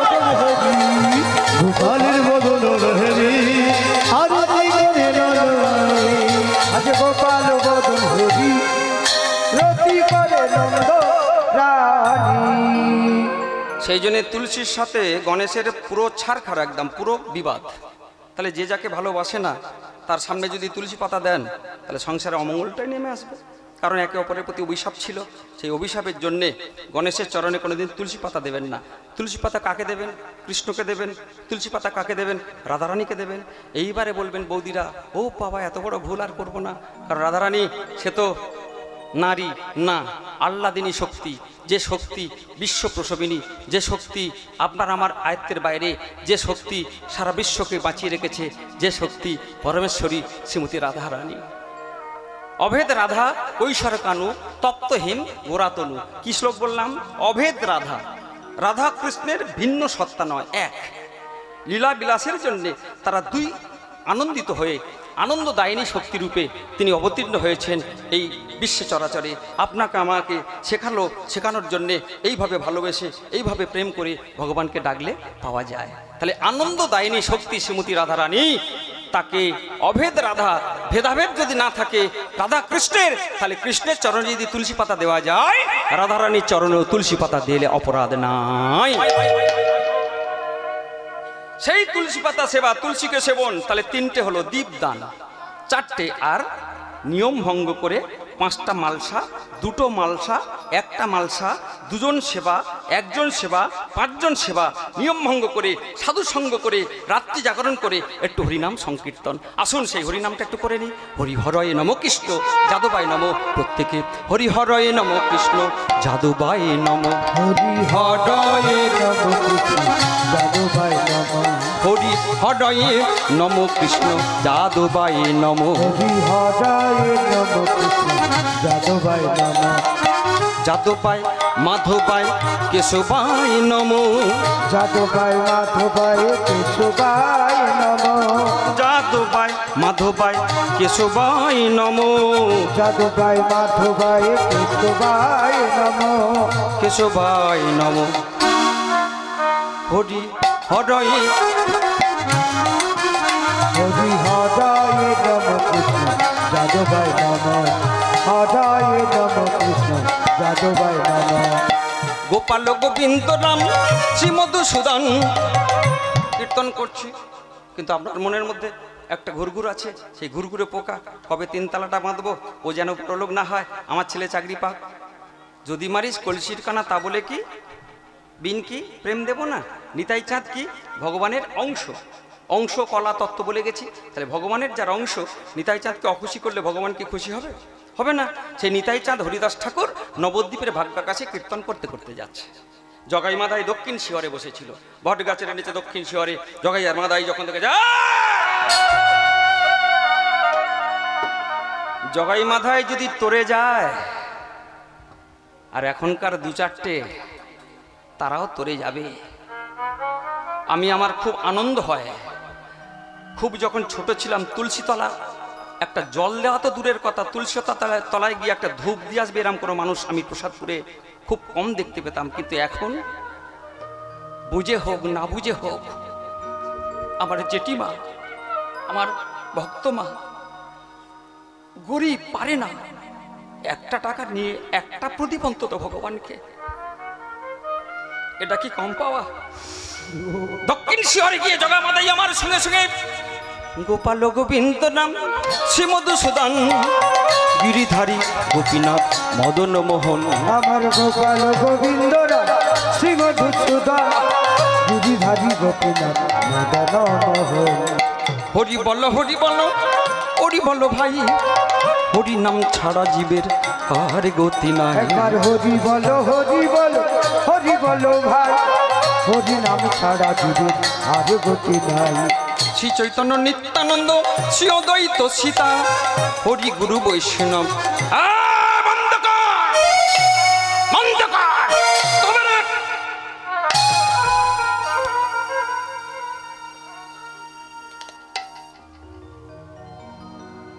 কপালটা থেকে ছটছট করে রক্ত ঝরছে, রুদি ঝরছে।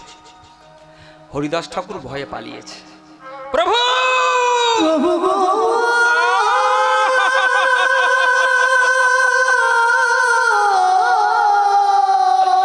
প্রভু তুমি দেখবে চলো প্রভু, দক্ষিণ শিয়রে পূর্ব শেষ করেছি, পশ্চিম শেষ করেছি, উত্তরটাও প্রায় কমপ্লিট, সব শেষ করে দক্ষিণ শিয়র আমি নিষেধ করেছিলাম। নিতাই শুনলো না কথা, নিতাই গিয়ে আজকের সেই জগাই আর মাধাই বটবৃক্ষের তলদেশে সুরা পান করে উন্মত্ত হয়ে আমার নিতাই চাঁদের কি দশা।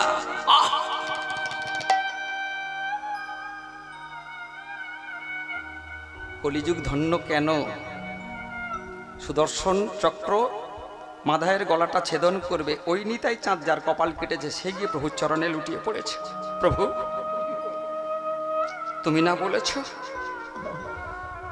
অস্ত্র ধরবে না, প্রেম দিয়ে জীবকে তুমি উদ্ধার করবে। এই কটা বাজে? দুটো। ও তাহলে লীলার দিকে এগোতে হবে। ঠিক আছে, তুমি না বলেছ অস্ত্র ধরবে না? রাম আদি অবতারে এবে নানা অস্ত্র ধরে কত অসুর করেছে নিধন। কলিতে অস্ত্র না ধরিবে, প্রাণে কারো না বধিবে, জীবকে নাম দিয়ে প্রেম দিয়ে করিবে উদ্ধারণ। এই জন্য কলিযুগ পূর্ণ বাবা।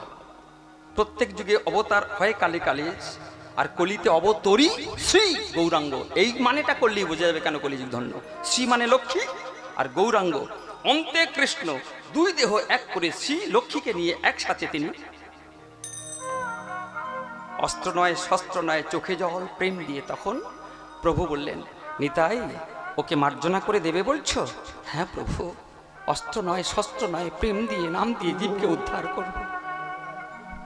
নিতাই এ কি বললে তুমি? তুমি কি পারবে? আমরা কি পারবো? হ্যাঁ দাদা পারতে, হ্যাঁ ভাই পারতে হবে। আমরা যে পারার জন্য এসেছি, সাধের গোলক বৃন্দাবন পরিত্যাগ করে আমরা তো এসেছি। এখানে একটা ছোট্ট তত্ত্ব ছোট করে বাজা। নিতাই চাঁদের বদনে তো হরিনাম ছাড়া হতো না। নিতাই চাঁদ ছিল ভগবানের এক স্বরূপ প্রকাশ, মানে স্বরূপ অংশ বিশেষ। তাহলে সেই নিতাই চাঁদের কপালে কেন কাটবে? নিতাই চাঁদের তার তো ক্ষমতা কম নয়, তার কপালটা কাটবে কেন? কারণ কীর্তনীয়রা বলে যেখানে হরিনাম সেখানে শান্তি, যেখানে হরিনাম সেখানে তৃপ্তি, যেখানে হরিনাম সেখানে মুক্তি, যেখানে হরিনাম সেখানে ঠান্ডা, যেখানে হরিনাম সেখানে মৈত্রী, ভালোবাসা, প্রেম। তাহলে কপালটা কাটলো, এটা কি প্রেম না ভালোবাসা? এটা অন্যায়। কেন? শাস্ত্র বলছে মারিলে মাহার খেতে হয়, জানা আছে চিরকাল। আজ কাঁদাচ্ছ, পর ভেবে তুমি নিজে বসেও একদিন কাঁদবে। নিতাই চাঁদ মেরেছিল একজনকে। কে? শটে বলি, লীলায় যাব। কি লীলা? সত্যভামার বিয়ে। কেন? কার্তিক মাসে এই সত্যভামার বিয়েটা হয়েছিল কিসের জন্যে? ওই কার্তিক ব্রত পালন করেছিল। বলে দেবো, আসুন এটি মীমাংসাটা করে চলে যাব, শার্ট করে বেরিয়ে যাব। আসুন কি হচ্ছে? একদিন সত্যযুগে ক্যালেন্ডারে ছবি দেখেছো মা, বিশেষ করে মায়েরা জানতে পারবে, ওপরে সাপের ছায়া আছে আর নিচেতে ওই সমুদ্রের ওপরে, ক্ষীর সমুদ্রের ওপরে নারায়ণ শুয়ে আছে। সাপ তত্ত্বটা হচ্ছে শঙ্কর্ষণ, শেষদেব। আর বিষ্ণু তত্ত্ব ক্ষীরোদাসায়িক বিষ্ণু, তিনটে বিষ্ণু। এখানে ক্ষীরোদাসায়িক বিষ্ণু ক্ষীরোদের কুলে ক্ষীরোদ সাগরে লক্ষ্মী পদ সেবিকা পদ সেবা করছে, আর এদিকে সাপ আমার সেবা। এটা একটা সেবা, যুদ্ধ একটা সেবা। নকুলদানা দিয়ে এই যে কীর্তনটা করলাম, এটা একটা সেবা। দুর্বা দিয়ে চোখের জল দিয়ে একটা সেবা। যেতে যেতে মানে নাম কীর্তন, এটা একটা সেবা। সেবা বিভিন্ন ধরনের হতে পারে। তাহলে এই যে নিজের শরীর দিয়ে সঙ্গে সঙ্গে ক্ষীরোদাসায়ী বিষ্ণু তিনি সন্তুষ্ট হয়ে বললেন, অনন্ত শেষদেব, তুমি আমাকে যে সেবা দিয়ে সন্তুষ্ট করলে, তুমি আমার কাছে বর প্রার্থনা করো। প্রভু, কি আর চাইবো বলো? তুমি যেখানে যাবে, যে কুলে যাবে, সত্য ত্রেতা দাপর কুলি, চারটেই তো রোটেশন হয়ে হয়ে যুগের পর যুগ আসবে। যেখানে যে কুলে তুমি যাবে, তোমাকে আমার সঙ্গে করে রেখো এবং সেবা থেকে বঞ্চিত করো না। অনন্ত, আমি খুব খুশি হলাম, খুব শান্তি পেলাম, খুব তৃপ্তি পেলাম। আমি তোমাকে আমার কাজ ছাড়া করবো না, আমার চরণ সেবা থেকে কোনোদিন বঞ্চিত করবো না। ঠাকুর, ঠাকুর, একই তোমার মহিমা, একই তোমার মহিমা। কথা হয়ে গেল, যুগ পাল্টে গেল। সত্যের পরে এলো দাপর যুগ, আসার কথায় হলো ত্রেতা যুগ। ও কারণটা যাচ্ছি না। ত্রেতা যুগ আসলো, ভগবান বিষ্ণু সেখান থেকে উঠে এসে কি হলো? দশরথের ছেলে রাম। এ রাম মানে কি জানেন? রাম মানে শান্তি, রাম মানে ভালোবাসা, রাম মানে প্রেম। এই রাম আর লক্ষ্মণ হলো সেই সাপটা, দেহ পাল্টে তিনি হলেন ভাই। ভাই দাদা সম্পর্ক। এইবারে বাবা একবার বনবাসে গিয়ে একজনকে হত্যা করেছিল, সেই অভিশাপে পড়ে আজকের তার ছেলেকে হারাতে হবে। সেই সময় সেই বাবা দশরথ হেসে বলেছিল, আমার কোনো পুত্র নেই, তার উপরে পুত্রকে আমি হারাবো। সেই হাসিটা আজকে তার কাছে কান্না হয়ে এলো। কি কান্না? রামচন্দ্র হলো, লক্ষ্মণ হলো, ভরত হলো, শত্রুঘ্ন হলো। এই হওয়ার কারণেও কিন্তু একজনের করুণা। সে কে? আপনাদের মতো একটা নারী। রামের একটা দিদি ছিল, সেই দিদিটার নাম হচ্ছে শান্তা। সেই শান্তা বিভান্তক মুনির ছেলে ঋষ্যসিংহ মুনির সাথে বিবাহ করে বনবাসী হয়েছিল বলে সেখান থেকে এসে যজ্ঞ করলো। সেই যজ্ঞ থেকে পায়েস উঠলো, সেই পায়েস খেয়ে তবে কৌশল্য কইকেই সুমিত্রামার পেল রাম, লক্ষ্মণ, ভরত। একটা বলতে গেলে একটা মনে পড়ে যায়, এগুলো না বললে কিছু ভক্ত কষ্ট পায়। তাহলে রামের আগে প্রথমে একটা কন্যা সন্তান দশরথের ছিল, তার নাম শান্তা। সেই শান্তার কারণে রাম, লক্ষ্মণ, ভরত, শত্রুঘ্ন হলো। হওয়ার পরে এইবারে দশরথ অন্যায় করে ফেলতে পিতৃসত্য পালনের জন্য রামচন্দ্রের উপরে সেই কোপটা গিয়ে পড়লো। রামচন্দ্র শুনল বাবা একটা দেনা করেছে, সেই দেনাটা আমি বনে গেলে তবে দেনা চুকবে। তাই হাসি মুখে রাম সেদিন বনবাসে যাবে। লক্ষ্মণ সে কি থাকবে? কেন থাকবে না? তুমি পরে আগের যুগে প্রতিজ্ঞা করেছো, তুমি যেখানে আমি সেখানে, তুমি বনবাসে যাবে, আমি কি এখানে থাকবো দাদা? তাই আমি তোমার সাথে আমি বনে যাব গো। দাদা বনে যাব গো, বনে যাব গো দাদা আমি বনে যাব গো, তোমার সাথে আমি বনে বনে যাব। ওগো তোমার সাথে দাদা, ওগো দাদা আমি তোমার সাথে বনে যাব। নিতাই গৌর হরি হরি হরি বল হরি বল। ওগো দাদা আমায় তুমি নিয়ে চলো, আমি তোমার সঙ্গে বনবাসী হব। ওগো দাদা আমায় তুমি তোমার সঙ্গে আমায় বনে নিয়ে চলো। ওগো দাদা গো, আমি তোমার সঙ্গে বনবাসী হব, আমায় তুমি নিয়ে চলো ও গো দাদা, আমায় তুমি নিয়ে চলো, আমি তোমার সঙ্গে বনবাসী হব ও গো দাদা আগো আরে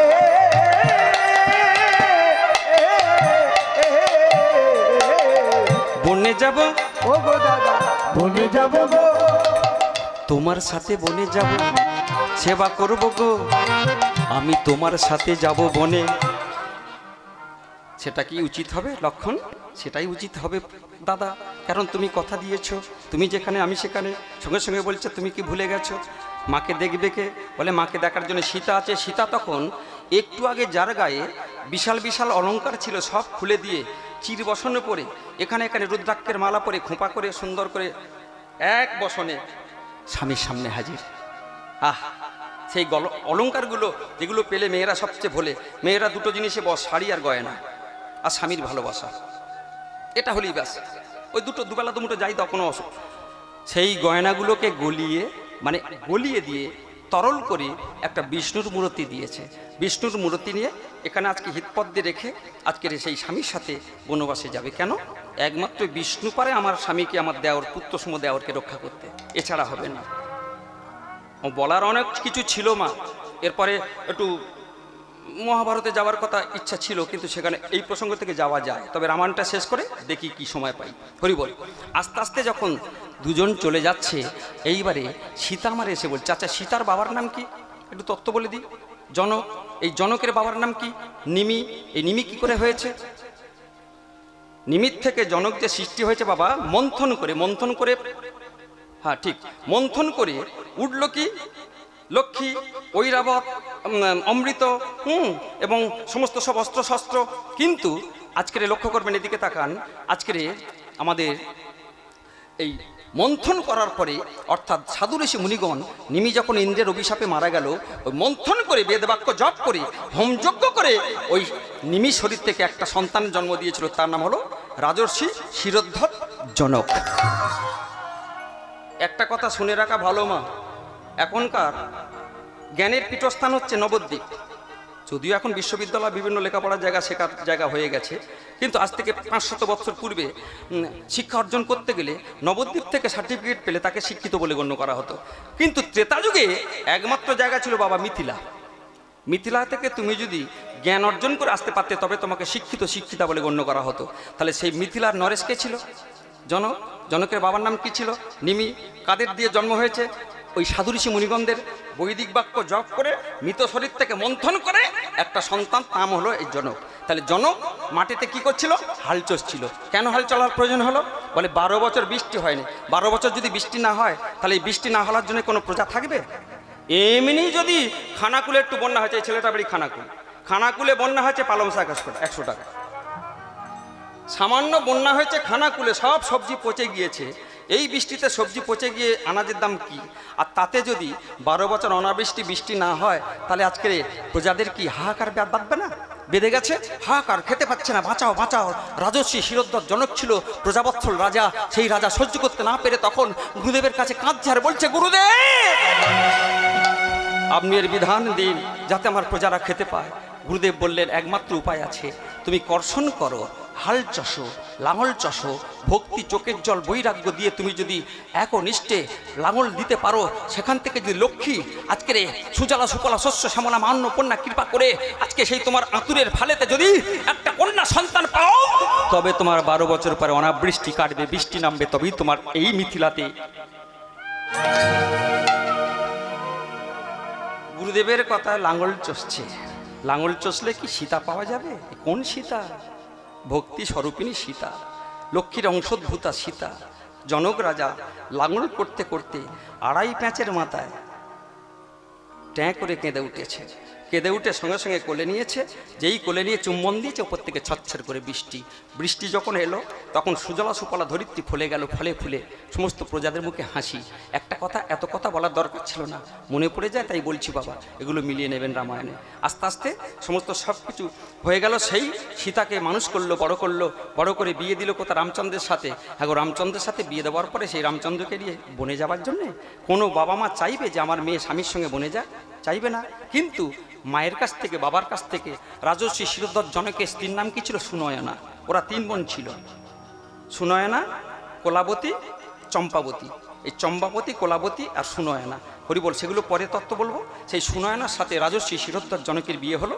বিয়ে হওয়ার পরে সীতাকে মনের মতো মানুষ করে শিক্ষা দীক্ষা ভালোবাসা বেদ বাক্য সমস্ত জ্ঞান দিয়ে যখন রামচন্দ্রের সাথে হরধনু ভঙ্গ করে বিয়ে দিল, বিয়ে দেওয়ার পরে কিছুদিন না যেতে যেতে মায়ের খবর শুনল আজকে রামচন্দ্র বা নিজের জামাতা বনবাসে যাবে, তার সাথে সীতা নাকি বনবাসে যাবে। সুনয়না মা আমার কান্নায় ভেঙে পড়লেন, হে মা সীতা, ওগো সুনয়না, অদিষ্টে যা লিখন সেটা খণ্ডানোর ক্ষমতা কারণ নাই, এমনকি ভগবান কৃষ্ণেরও নাই। তাই জন্যে কৃষ্ণের চরণের নিচে জরাকেতু ব্যাদ মারল তীর, সেই তীরেতে তাকে মরতে হলো। কারণ কৃষ্ণ ভেবেছিল যদুবংশ যদি থেকে যায়, আগত কলিযুগে ওরাই হবে লুটে পুটে খাবে, কাউকে সম্মান দেবে না, কারণ আমরা কৃষ্ণের বংশধর। তাই ওই মুসল পর্বের মধ্যে সেই মুসলটাকে ঘষে ঘষে ঘষে ঘষে সাগরে যখন ফেলবে, এতটুকু একটা মাছ খেলো, সেই মাছটা দিয়ে তীর হলো, সেই তীরটাই কৃষ্ণের চরণে ফাঁকা জায়গায় দিয়ে গিয়ে প্রবেশ করে। অনেক কথা চলে আসে, সীতা আমার বনবাসে যাবে। তাই ভাবুক ভাবের পাশ থেকে গান গেয়ে উঠছে, যাচ্ছে কে রাম, যাচ্ছে লক্ষ্মণ আর সীতা। সেই সময় 3টে রানী কাঁদছে, কৌশল্যা, কৈকেয়ী, সুমিত্রা আর রাজা দশরথ বুক চাপড়ে চাপড়ে হারামে হারাম করে কাঁদছে। কে যেন বলে উঠল কি, ও গো রাজা দুলালী,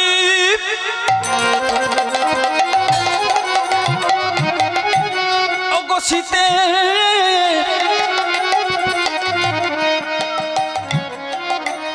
বনবাসে যাই গো রাজা রদু লালি সীতে, বনবাসে যাই। ও গো রাজা রদু লালি সীতা,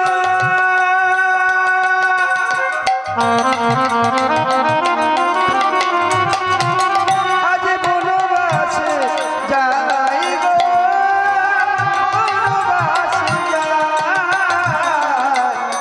রাজা রদু লালি সীতা, আজ বনবাসে যাই গো, বনবাসে যাই। রাজা রদু লালি সীতে, যে বনবাসে যাই গো, আজ বনবাসে যাই। আজ রাজা রদু লালি সীতা, বনবাসে যাই গো, বনবাসে যাই। ও গো পশু পাখি তারা সবাই কাঁদে, তারা করে হাই হাই। আরে পশু পাখি সবাই কাঁদে, ওরে মা,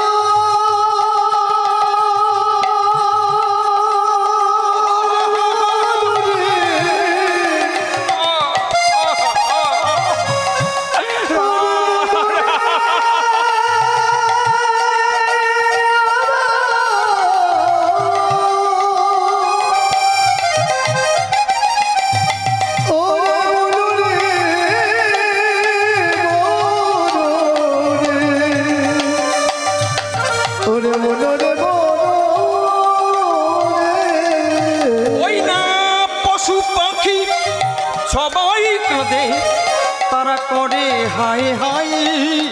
বনের পশু পাখি সবাই কাঁদে,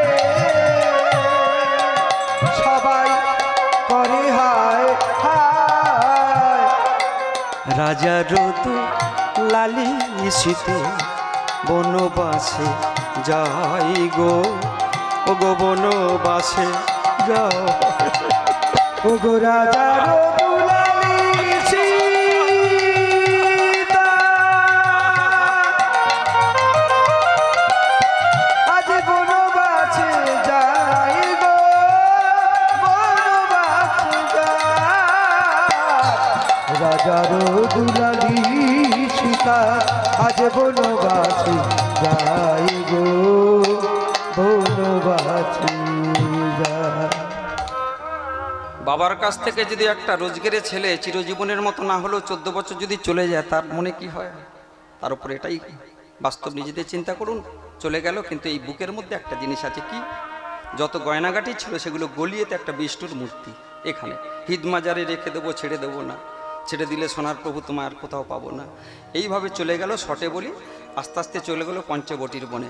পঞ্চবটির বনটা ছিল কার আন্ডারে? লঙ্কেশ রাবণ। এই লঙ্কেশ রাবণ যে সোনার লঙ্কা হয়েছে, এটা কার করুণাতে জানেন? কার করুণাতে হয়েছে? শিব ঠাকুরের করুণায়, পার্বতীর করুণায়। হর পার্বতী যদি করুণা না করতো, সোনার লঙ্কা সোনার হতো না, ওটা পেতলের থাকতো। সেটা বলতে গেলে আবার সময় লাগবে। যদি কোনোদিন সুযোগ টুযোগ পাই, আবার ওখানে একটু গান আছে, সেখানে সেদিন বলে দেবো। হরিবল। চলে গেল পঞ্চবটির বনে।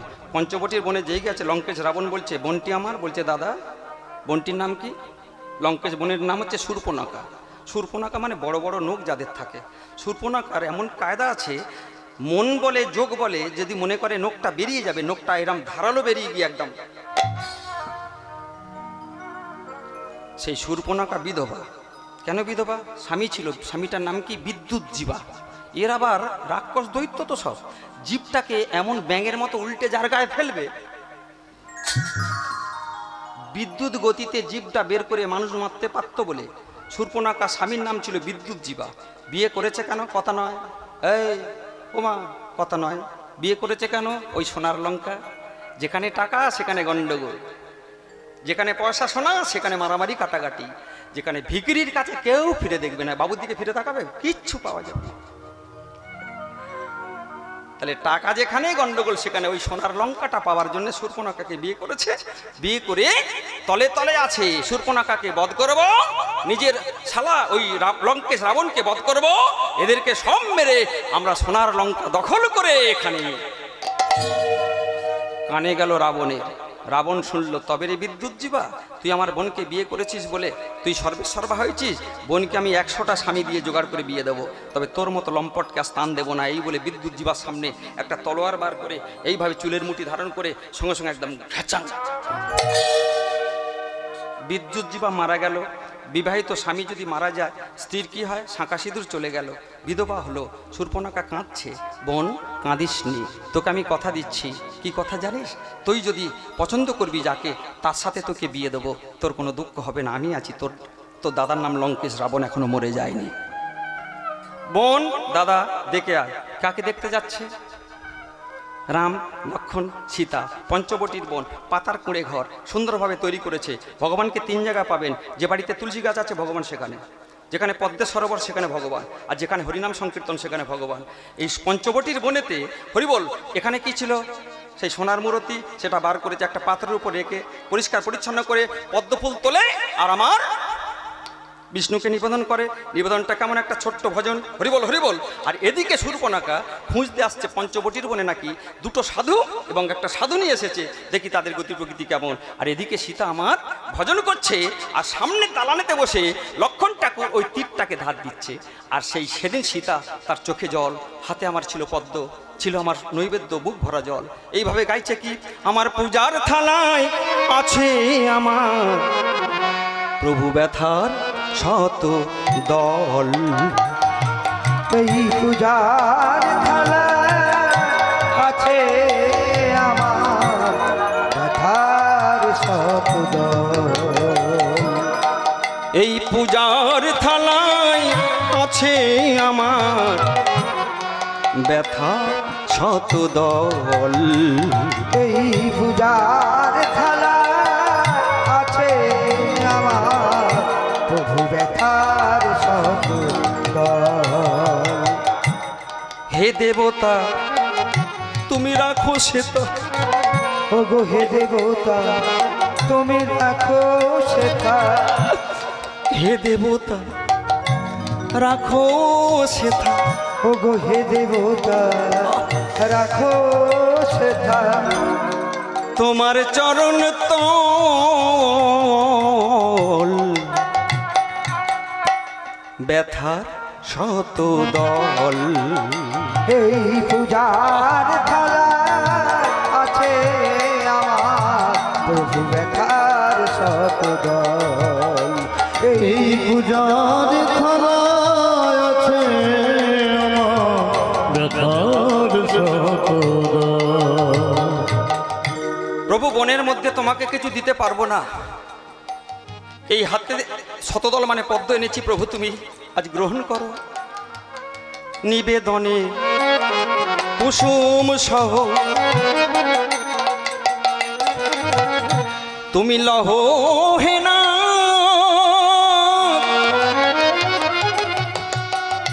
তুমি আমায় লহ। প্রভু গো নিবেদনে কুসুম সহ লহ হে আমায় লহ। তুমি যে আগুনে প্রভু আমায় দহ, তুমি যে আগুনে আমায় দহ। যে আগুনে আমরা পুরি বাবা সেই আগুনেতেই আরতি দ্বীপ জ্বলে। যে আগুনে তুমি আমায় দহ, প্রভু গো যে আগুনে তুমি আমায় দহ। সেই আগুনে আমি আরতি দ্বীপ প্রভু করেছি উজ্জ্বল। ব্যথার শত দল। এই পূজার থালা আছে আমার ব্যথার শত দল। এই পূজার থালা আছে আমার ব্যথার শত দল। এই পূজার থালা আছে আমার ব্যথার শত দল। সেই সময় শূর্পণখার কানেতে এই গানটা সুর গেল। শূর্পণখা সেই সুরকে ফলো করে তাড়াতাড়ি বনের মাঝখানে এলো। এসে দেখছে সামনে একটা তড়িৎ প্রতিমার মতো সুন্দর দেখতে, কিন্তু তাকে তো দেখতে পাওয়া যায় না। সে তো অন্তঃপুরে সেই সুরটা শুনছে, আর সামনে হঠাৎ দাদা কি বলেছিল কথা খেয়াল আছে তো? যাকে তোর মনে ধরবে তার সাথে আমি বিয়ে দেবো, আমার নাম লঙ্কেশ রাবণ। হঠাৎ মনে মনে ভালোবেসে ফেলেছে। আহারে সুটাম সুন্দর, এমন সুন্দর পুরুষ কোনোদিন দেখি নাই। এই বলে লঙ্কেশ রাবণের ভগ্নী শূর্পণখার সুন্দরী রূপ ধারণ করে যখন এসেছে, এসে দেখলো লক্ষ্মণ ঠাকুর বসে তীরে ধার দিচ্ছে। বলে উঠলেন, আপনার নাম? হে দেবী, আপনি কে? আমার নাম লক্ষ্মণ ঠাকুর। আমি এসেছি, দাদা আছে, বৌদি আছেন, সব জানি। আপনার নাম লক্ষ্মণ ঠাকুর, আপনাকে আমি ভালোবেসে ফেলেছি, আপনাকে আমি বিয়ে করতে চাই, দূর হয়ে যা। একবার ভালোবেসে ফেলেছি, বিয়ে করতে চাই, দূর হয়ে যা। তিনবার, দূর হয়ে যা, দূর হয়ে যা। যতবার বলে ততবার কাছে যায়। ভেবেছে অনিষ্ট করতে পারে, ভজন সাধন ব্যাঘাত ঘটাতে পারে। আমি ভগবানের সেবা করতে এসেছি, আমি সেবক রূপে এসেছি। আজকের সঙ্গে সঙ্গে কি করলেন, হাতে ছিল তীর আর পাশে ছিল ধনুক। তীর ধনুক যোজনা করে সেই শূর্পণখার নাকটাকে লক্ষ্য করে, তাহলে নাক গেল কাটা। শূর্পণখার নাকটা কাটা গেল। কাটা নাক নিয়ে ছুটে চলেছে বিচার চাই, বিচার চাই। বিচারটা দেবে কে? আমাকেও ভালো করে শুনবেন, বাস্তব জগতের কথা। আমাদের যখন সব সম্বল চলে যায়, একটা সম্বল চলে যায় না, সেটা হলো ভগবানের নাম। যখন তোমার কেউ ছিল না তখন ছিলাম আমি, এখন তোমার সব হয়েছে, পর হয়েছে আমি। আমাদের উল্টোটা, শেষ গতি, সব চলে যাবে কিন্তু ভগবানের নাম চলে যাবে না। যে যত পারেন কাঁদবেন, সেই ছেলেটা কোনোদিন বিফলে কাউকে ফেরাবে না, খালি হাতে ফেরাবে না। তাই আমার সঙ্গে সঙ্গে কি করেছে, আস্তে আস্তে আমার শূর্পণখা বিচার চাই, বিচার চাই বলে ছুটেছে। সেই সময় আজকের রামচন্দ্র সরজু নদীতে স্নান করতে গিয়েছিল। সেই স্নান করে যখন ফিরে আসছে, মাফ করবেন, গোদাবরী নদীতে স্নান করতে গিয়েছিল, যখন ফিরে আসছে হঠাৎ আমার কি করলো, সঙ্গে সঙ্গে সেই শূর্পণখা নাক কাটা অবস্থায় গিয়ে রামচন্দ্রে গিয়ে ধাক্কা মারা যায়।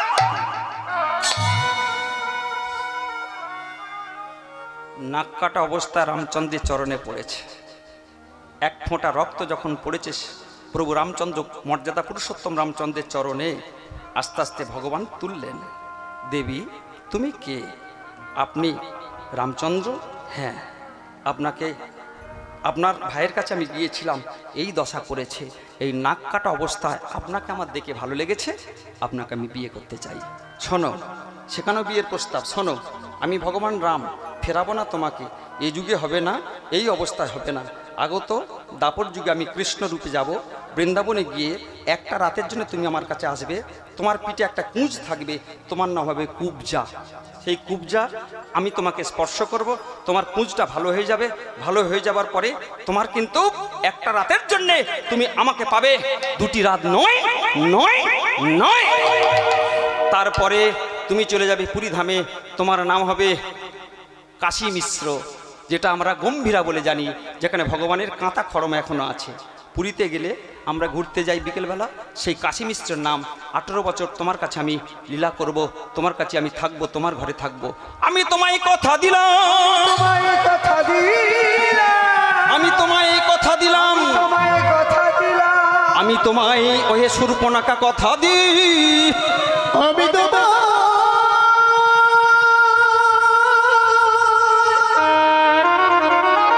কথা দিলাম, আমি তোমায় কথা দিলাম, আমি তোমায় কথা দিলাম। সঙ্গে সঙ্গে বলেন আমার নাকের অবস্থা এই করেছে, তার বিচার বলে আমি করব।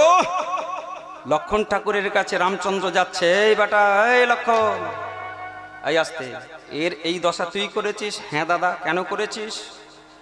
আমাকে বিয়ে করতে চেয়েছে, বলে একটা মেয়ে একটা ছেলেকে বলতেই পারে আমি তোমাকে ভালোবাসি, বলবি না বিয়ে করব না, ভালোবাসতে হবে না, একবার ছাড়া 100 বার বলবি।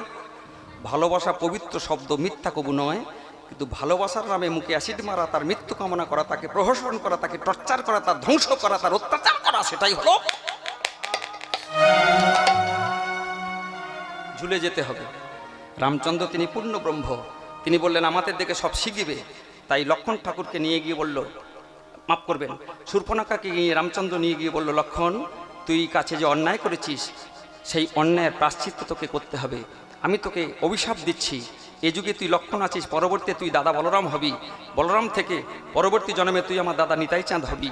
সেদিন কিন্তু তোর বদনে হরিনাম থাকবে, কিন্তু এই মেয়েটার থেকে 2টো দৈত্য জন্মগ্রহণ করবে, তার নাম জগাই আর মাধাই, আর কলসি নিয়ে জলান্তে যাবে, সেই কলসির কানা ঠিক থাকবে, সেই কলসির কানা থেকে কলসি কলসি মদ খাবে এই জগাই মাধাই। সেদিন তোর বদনে হরিনাম থাকা সত্ত্বেও তোর কিন্তু কপাল কেটে রক্ত ঝরবে। গোপাল গোবিন্দরাম শ্রী মধুসূদন গিরিধারী গোপীনাথ মদন মোহন, আমার গোপাল গোবিন্দরাম শ্রী মধুসূদন গিরিধারী গোপীনাথ মদন মোহন।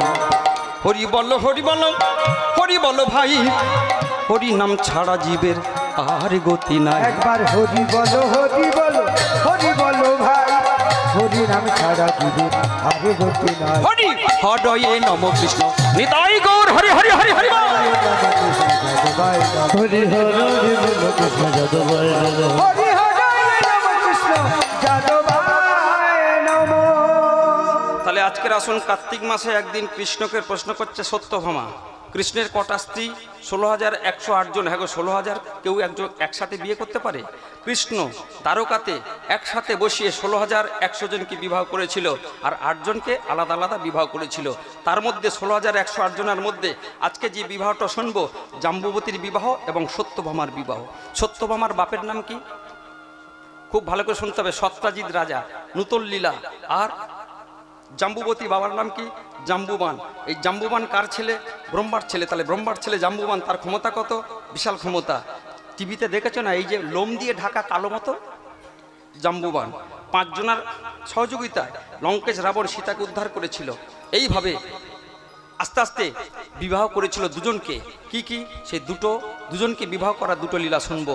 একদিন জাম্বুবতী, মাফ করবেন, সত্যভামা বলছে, স্বামী গো, তোমাকে আমি স্বামী রূপে পেয়েছি, কি এমন পুণ্য করেছি যে কৃষ্ণ ভগবান একে চংশ কলাবংশপূর্ণ ভগবান, তোমাকে আমি স্বামী রূপে পেয়েছি। ওগো সত্যভামা, তুমি শুনতে চাও? শুনতে হ্যাঁ স্বামী, শুনতে চাই, আমার ধৈর্য ধরে না, কৃপা করে। ওগো স্বামী, তুমি আমায় বলো। নিশ্চয়ই বলবো, নিশ্চয় শোনার অধিকার তোমার আছে।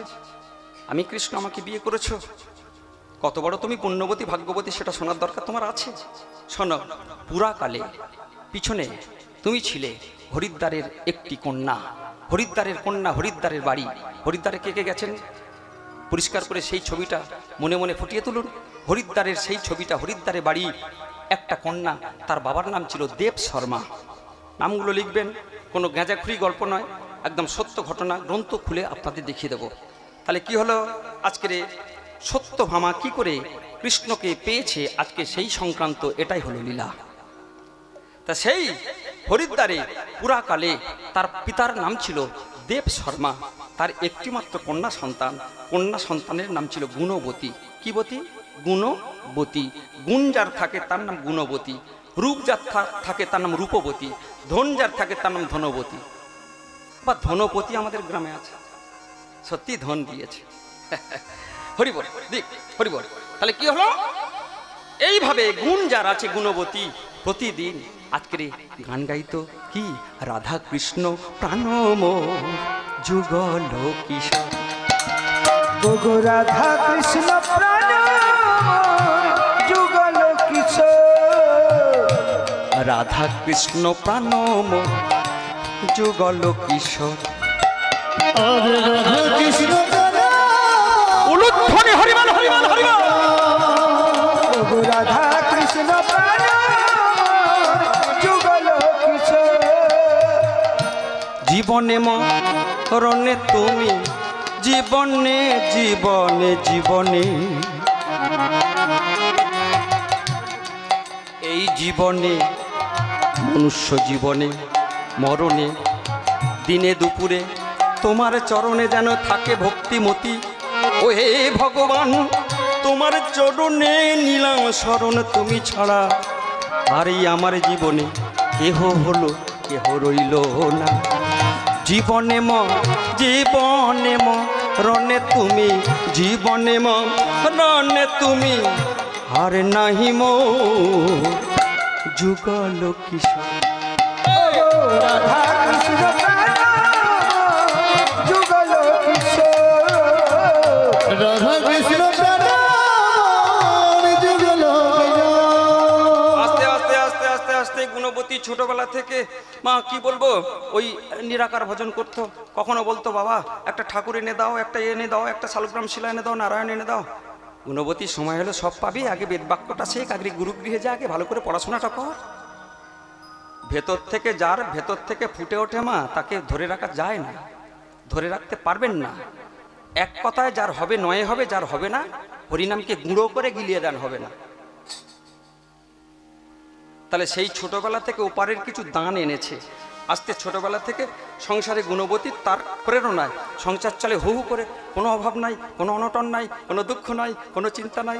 বাবা মা দুজনে চিন্তা করে, দেব শর্মা এবং শ্রীমতী দুজনে আমার খুব চিন্তা করছে, এরম ভাগ্য করে আজকের একটি কন্যা সন্তান পেয়েছি, নাই বা থাকো পুত্র সন্তান। কন্যা সন্তান আমার পুত্র সম। যাদের সত্যি দুটো মেয়ে বা একটা মেয়ে আছে না, তারাই ভাগ্যবান ভাগ্যবতী। আর দুটো ছেলে, কার কি যে হবে। তবে ছেলে ভালো, অসুবিধা নেই। যাই হোক, হরিবল হরিবল। আস্তে আস্তে বলছে কোনো কিছু বাধা নাই, বিঘ্ন নাই, হবে না, এই বলে আস্তে আস্তে এক এক করে শিষ্য আশ্রম তৈরি হয়েছে। শিষ্য আসে, শিষ্যা আসে, শিষ্য আসে, আস্তে আস্তে আস্তে 500 জন সেই দেব শর্মার কাছে শিষ্যত্ব গ্রহণ করেছে। তারে বসাইয়া, মন্ত্র হয়েছে তো, তারে বসাইলা বামে, তারে মন্ত্র দিলাম কানে, তাকে বসাইয়া বামে, মন্ত্র দিলা কানে, তাকে বসাইলাম বামে, মন্ত্র দিলাম কানে। জপ করো এই হরি নাম। আস্তে আস্তে একটু বলে নি বাবা, এই যে ঝড়ে সাধু সঙ্গীদের কি গুণ, কৃষ্ণ নাম যারা করে তাদের কি গুণ, ছোট্ট করে একটা উদাহরণ শিখে নেয়। প্রায় 1.5 কিলোমিটার, নেপালগঞ্জ 6 কিলোমিটার এখান থেকে, প্রায় ওই বাঁশপাড়ার মুখটুক বা আরও একটু এপারে দেখা যাচ্ছে যে প্রসাদপুরে এমন একটা গাছ পড়ে গেছে, হাজার মানে কি বলবো, প্রায় 1500 থেকে 2000 গাড়ি দাঁড়িয়ে গেছে। প্রত্যেকে বলা বলি করছে কি কারণে গাড়িটা জ্যাম, কি কারণে যাওয়ার রাস্তা নেই, পিছনে যেতে পারছে না, সামনেও যেতে পারছে না। হঠাৎ একটা সাধুর গাড়ি ছিল, সেই হরিনাম করবে বলে যাচ্ছে, কিংবা একটা কীর্তনিয়ার গাড়ি ছিল, সে আমার ভাগবত পাঠ করবে বলে যাচ্ছে। হঠাৎ যেতে যেতে সেই সাধুজি এসে হেঁটে হেঁটে এসে দেখছে প্রসাদপুর জায়গাটা, এখানে একটা গাছ পড়ে গেছে। গাছটা কার? সরকারি গাছ। সরকারি গাছে কি থাকে? রং করা থাকে, সাদা আর নীল, কিংবা স্ট্যাম্প দেওয়া থাকে। এই গাছ হাত দেওয়ার ক্ষমতা নাই। সেই গাছটা যখন পড়েছে, পড়ার পরে সেই গাছটার দিকে সবাই কেউ তুলেও ফেলতে যাচ্ছে না, কেউ গাড়ি দিয়েও টানছে না, কেউ কুরুল দিয়ে কাটছেও না, কারণ সরকারের অর্ডার ছাড়া সেই গাছে হাত দিলেই তার জেল জরিমানা দুটোই হওয়া। তাহলে সরকারি গাছে একটা স্ট্যাম্পে যদি কেউ 1000 খানেক বা 1.5 থেকে 3 কিলোমিটার যদি 2 কিলোমিটার যদি গাড়ির লাইন পড়ে যেতে পারে, তাহলে একটা স্ট্যাম্প থেকে এত ক্ষমতা ধরবে। আর আপনার যদি একটা স্ট্যাম্প থাকে, স্ট্যাম্পটা কি? একটু একটু আপনারা মাঝে মাঝে সকালবেলা দেখছি তিলক সেবা করেন, কিন্তু যখন বেলা বাড়ে ওটা মুছে দেন। যদিও আমি এখন নিইনি, হরিবল, আমি যেদিন জপের মালা ধরবো সেদিন থেকে আমি আমার খবরটা বললাম। আপনাদের যদি লজ্জা লাগে, ছোট ছোট মেয়েদের বলছি, মা শোন, তুই যদি লজ্জা লাগে জল তিলক করবি, অসুবিধা নাই। তিলক কয় প্রকার? 2 প্রকার। কি কি? এই আমার ছেলেরা কালো তিলক করে আছে, আর আমি কি করে আছি? সাদা তিলক। 2 প্রকারের তিলক, একটা গোপী তিলক সাদা, আর একটা রাধাকুণ্ডের তিলক, আমার রাধারানীর তিলক। সেই রাধাকুণ্ড তিলকটা হয় কালো। তাহলে এই রাধাকুণ্ডের তিলক যারা করে তাদের কিন্তু আচরি হতে হয় বেশি, আর যারা গোপী তিলক করে, তাহলে তিলক বিধি এটা জানা গেল। তা সেই সাধু তার করুণাতে তিনি কি করলেন? সরকারকে ফোন করলো। ফোন করার পরে সরকার গাড়ি নিয়ে চলে আসলো, সঙ্গে সঙ্গে রাস্তা পরিষ্কার চলে গেল। তাহলে স্ট্যাম্প থাকলে একটা গাছ যেমন হাজার হাজার গাড়ি আটকে দিতে পারে, তদ্দূর স্ট্যাম্প থাকলে আজকে তুমি কিন্তু অনেক কিছু তুমি পেতে পারো। তাই আজকের গুণবতী বাবার আশ্রমে আজকে 500 জন শিষ্য হয়েছে, 1500 প্রায় ভক্ত এসেছে। এইবারে একটা করুণা করে হরিদ্বারের ওপর থেকে একটা ছেলে এসেছে, ওগো চন্দ্র দত্ত নামে, ওগো হরিদ্দির হরিপুর গ্রামে, ওগো আইলেন একজন ভক্ত জনা, চন্দ্র দত্ত নামে, ওগো চন্দ্র দত্ত নামে, নিতাই গৌর হরিবল হরিবল। সেই হরিদ্বার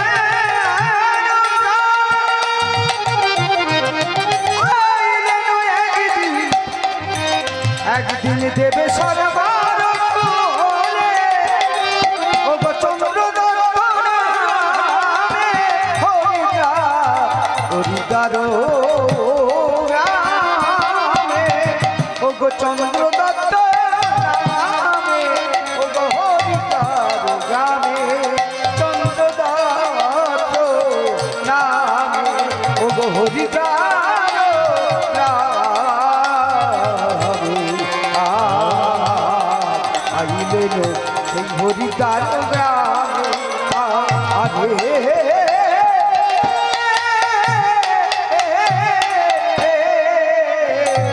ওই না চন্দ্র দত্ত নামে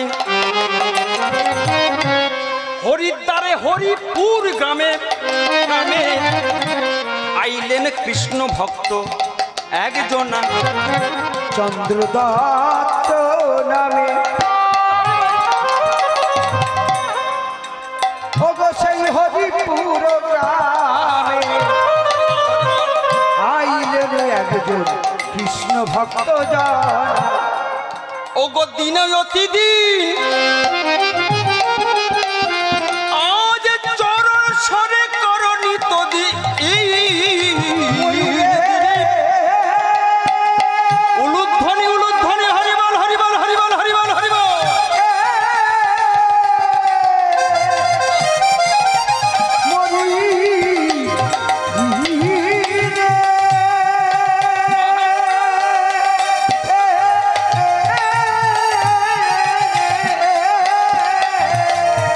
ওই না দিনই অতিদিন। আস্তে আস্তে বসো মা, খুব ভালো জায়গায় এসেছি। চন্দ্রদত্ত নামে এক ভক্ত হরিদ্বারের ওপর থেকে তিনি শুনেছেন গুরুদেব দেব শর্মা নামে তার কাছে অনেকে শিষ্যত্ব গ্রহণ করেছে, এবং যারা যারা করেছে অতীব জ্ঞানী, শাস্ত্র শিক্ষা বিদ্যা যুদ্ধ। বড় লোভ জেগেছে চন্দ্রদত্ত বলে সেই ছেলেটার, তিনি শিষ্যত্ব গ্রহণ করলেন। করার পরে প্রায় 1500 শিষ্য শিষ্যা হলো। তা গুরুর কাছে নাম কেনার জন্য সবাই তো চায়। এখানে প্রায় 7-8টা কীর্তনীয় এসেছেন, বিচার তো হবে সকালবেলায় যে কে কিরাম করলো রে, টাকা দিয়েছি কে কিরাম করলো, তো বিচার তো হবেই। তা সেই আশ্রমের মধ্যে সবাই বলা বলি করে, গুরুদেব আমি তোমার আপনজন। ও বলছে না আমি একটু বেশি সেবা করি, আমি তোমার আপনজন। গুরুদেব তখন চিন্তা করছে, দেব শর্মা চিন্তা করছে, একটা ছেলে কোনোদিন মুখ খুলে বলে না যে গুরু তোমায় আমি সেবা করি, আমি তোমার আপনজন। তা কে আমার আপনজন আমি একটা পরীক্ষা করব। এই বলে কি, ভালো করে শুনবেন, খুব ইন্টারেস্টিং জায়গা। বলে ঠিক আছে। এই বলে এরম একটা একাদশী, এই যে রমা একাদশী গেল, এরম একটা একাদশীতে হঠাৎ গুরুদেব ভোরবেলা উঠে পড়ে ব্রহ্ম মুহূর্তে। সেই দিন কিন্তু ওঠেনি গুরুদেবের উৎকণ্ঠা, যেই ওঠেনি শিষ্যদের উৎকণ্ঠা বেড়ে গেছে। হাজার শিষ্য শিষ্যা সবাই দরজার ধারে গিয়ে বলছে গুরুদেব গুরুদেব গুরুদেব গুরুদেব গুরুদেব। হঠাৎ দেখা গেল ডেকে যখন সাড়া পাওয়া যাচ্ছে না, গুরুদেব হয় পিতৃসম, বাবার যদি কিছু আর সন্তানরা কোনোদিন সুখে থাকতে পারে না, এই বলে সেই চন্দ্রদত্ত সেখানে আছে। হঠাৎ দরজাটা ধাক্কা মেরে ঠেলে খুলেছে। খোলার পরে হঠাৎ গুরুদেব দেখছে শুয়ে আছে, কিন্তু চোখটা চেয়ে আছে, খালি বলছে বাবা তোরা আমায় বাঁচা, বাবা তোরা আমরা বাঁচা, বাবা তোরা আমায় বাঁচা, বাবা সইতে পারছি না। গুরুদেব কি হয়েছে তোমার, কি হয়েছে বলো? জীবন দেব, রক্ত দেব, চোখ দেব, হৃৎপিণ্ড তুলে দেব, যা চাইবেন তাই দেবো, তোমাকে সুস্থ হতে হবে। দিবি বাবা দিবি, আমি সুস্থ হব। ওরে বড় ব্যথা রে, বড় যন্ত্রণা রে, আমি চলতে পারছি না, আজকে দুদিন অনুভব করছি আর যেন টনটন করছে। চন্দ্রদত্ত যে কোনোদিন কিন্তু স্বীকার করেনি গুরুদেবকে অতীব সেবা করে, সে কিন্তু একধারে দাঁড়িয়ে শুনছে আর কাঁদছে। এরা বলছে কি চাই বলুন গুরুদেব? বলছে বেশি কিছু চাই না বাবা, এখানে একটা ফোঁড়া উঠেছে, সেই ফোঁড়ার টানে এত টনটন করছে, এত পুঁজ রক্ত টনটন করছে, আমি একা কিছু করতে পারছি না বাবা, তোদের মধ্যে কেউ যদি মুখ দিয়ে ফোঁড়া থেকে পুঁজ রক্তটা টেনে ফেলে দিস তাহলে আমি সুস্থ হয়ে যাই। সেই 1,500 শিষ্য চন্দ্রদত্ত বাদে, একজন বাদে সবাই হাঁপ ছেড়ে বেঁচেছে। না জানি গুরুদেবের কি হয়েছে, কি করতে বলবে। তা হঠাৎ এ বলছে আমি টানবো, ও বলছে আমি টানবো, ও বলছে আমি পুঁজ রক্ত ফেলবো, বলছে পুঁজ রক্ত ফেলবো। এখন গুরুদেব বলছে যে পুঁজ রক্ত ফেলবে টেনে, সে কিন্তু যা প্রাণে আর বাঁচবে না, সে মরে যাবে।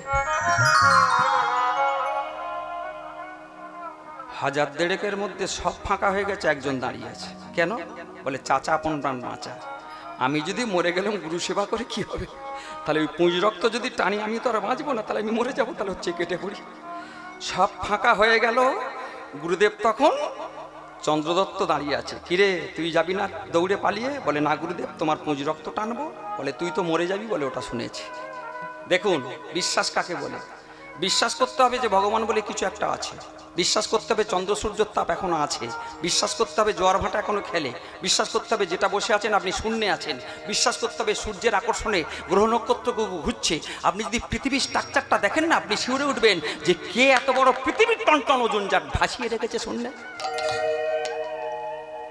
সব মনে হবে যেন ছবি, এই ছবিটাই বাস্তব, আর বাস্তবটাই সত্য, সত্যটাই ভগবান, ভগবানই হলো ঈশ্বর, আর ভগবান ঈশ্বর তিনি হলেন খাঁটি, আর তিনি হলেন একমাত্র পৃথিবীর মধ্যে পুরুষ, আমরা সব নারী, কারণ সব নিয়ে বসে আছি, দিতে নয়। তাই আমার করলেন কি সেই পুঁজ রক্ত। চন্দ্রদত্ত বলছে তোর ভয় লাগছে না, তুই তো পুঁজ রক্ত টানলেই মরে যাবি। বলছে না গুরুদেব, গুরুদেবকে সেবা করে যদি মরে যাই এটা আমার পরম পাওয়া। দেখুন কথার প্রশ্নের উত্তর কাকে বলে, জ্ঞান যার আছে সে হয় জ্ঞানী। বাবাকে সেবা করে পুত্র যদি মরে যায় এটা বীরের মৃত্যু, মৃত্যুটা বীরের হবে, অবীরের নয়, কাপুরুষের নয়। তাই আমি বীরের মতো মরতে চাই, তোমাকে সেবা করে মরণটা যদি হয় হোক। এই বলে তবে মশালা এদিকে আমার কাছে বলে ঘাটটা নিয়ে সঙ্গে সঙ্গে পুঁজ রক্ত টানবে বলে ঘাটটা চেপে ধরল চন্দ্রদত্ত গুরুদেব, সেই দেব শর্মা। চন্দ্রদত্ত মুখটা থুবড়ে দিয়ে পুঁজ রক্ত টানার জন্য ভাবছে এবার তো আমি মরে যাব। শেষে উচ্চারণ করলো গুরু ব্রহ্মা গুরু বিষ্ণু গুরুদেব মহেশ্বর গুরু সাক্ষাৎ পরম ব্রহ্ম তস্মৈ শ্রী গুরবে নমঃ।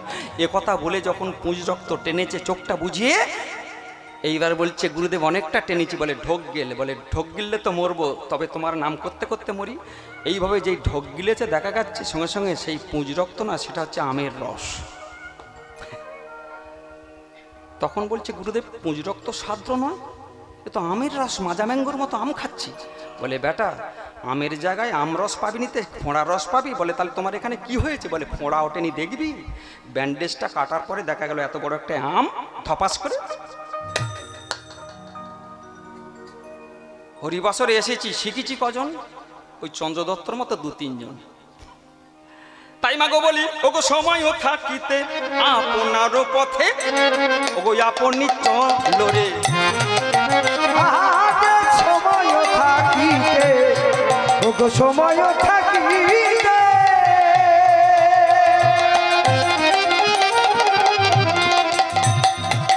যে যারে আপনার নিতাই গৌর হরিবল হরিবল হরিবল।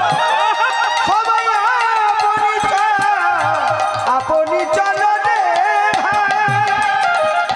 ওই না সময় সময় থাকিতে যে যারা আপনার পথে ওগো আপনি চলো রে ভাই। ওগো সময় সময় থাকিতে আপনার পথে আপনি চলো রে ভাই। ওগো সময় থাকিতে আপনার পথে আপনি চলো রে।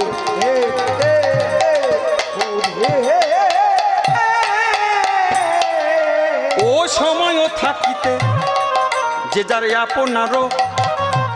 এই আমার মা বসে আছে, ওনার কষ্ট আমি নিচ্ছি কি? আমি যেদিন বিছনা পড়ে যাবো আমার ছেলে নেবে কি, আমার গিন্নি নেবে কি? যে যার কষ্ট তাহলে সময় থাকতে আপনি চাচা 5 প্রাণ বাঁচা। সব চলে গেল চন্দ্রদত্ত। খোকারে এই 1,500 ছেলের মধ্যে একটা তুই খাঁটি, সেটা পাওয়া গেল। এতক্ষণে বুঝলাম চন্দ্রদত্ত তুই খাঁটি, সব ভেজাল চলে গেছে। গুরুদেব মনে বড় আসলে আপনি শিক্ষা দেবেন না? শিক্ষা দিল, দীক্ষা দিল, জ্ঞান দিল, জ্ঞানের প্রদীপ করে গুণবতী ততদিনে আস্তে আস্তে ছাই না হয়েছে, মানে বড় হয়েছে। এবার মনে মনে আসা সবার মধ্যে তুই যখন 1 নম্বর পাস করেছিস, আমি তোকে জামাই করে ঘরে রাখবো। আমি তোকে জামাই করে ধরে রাখবো।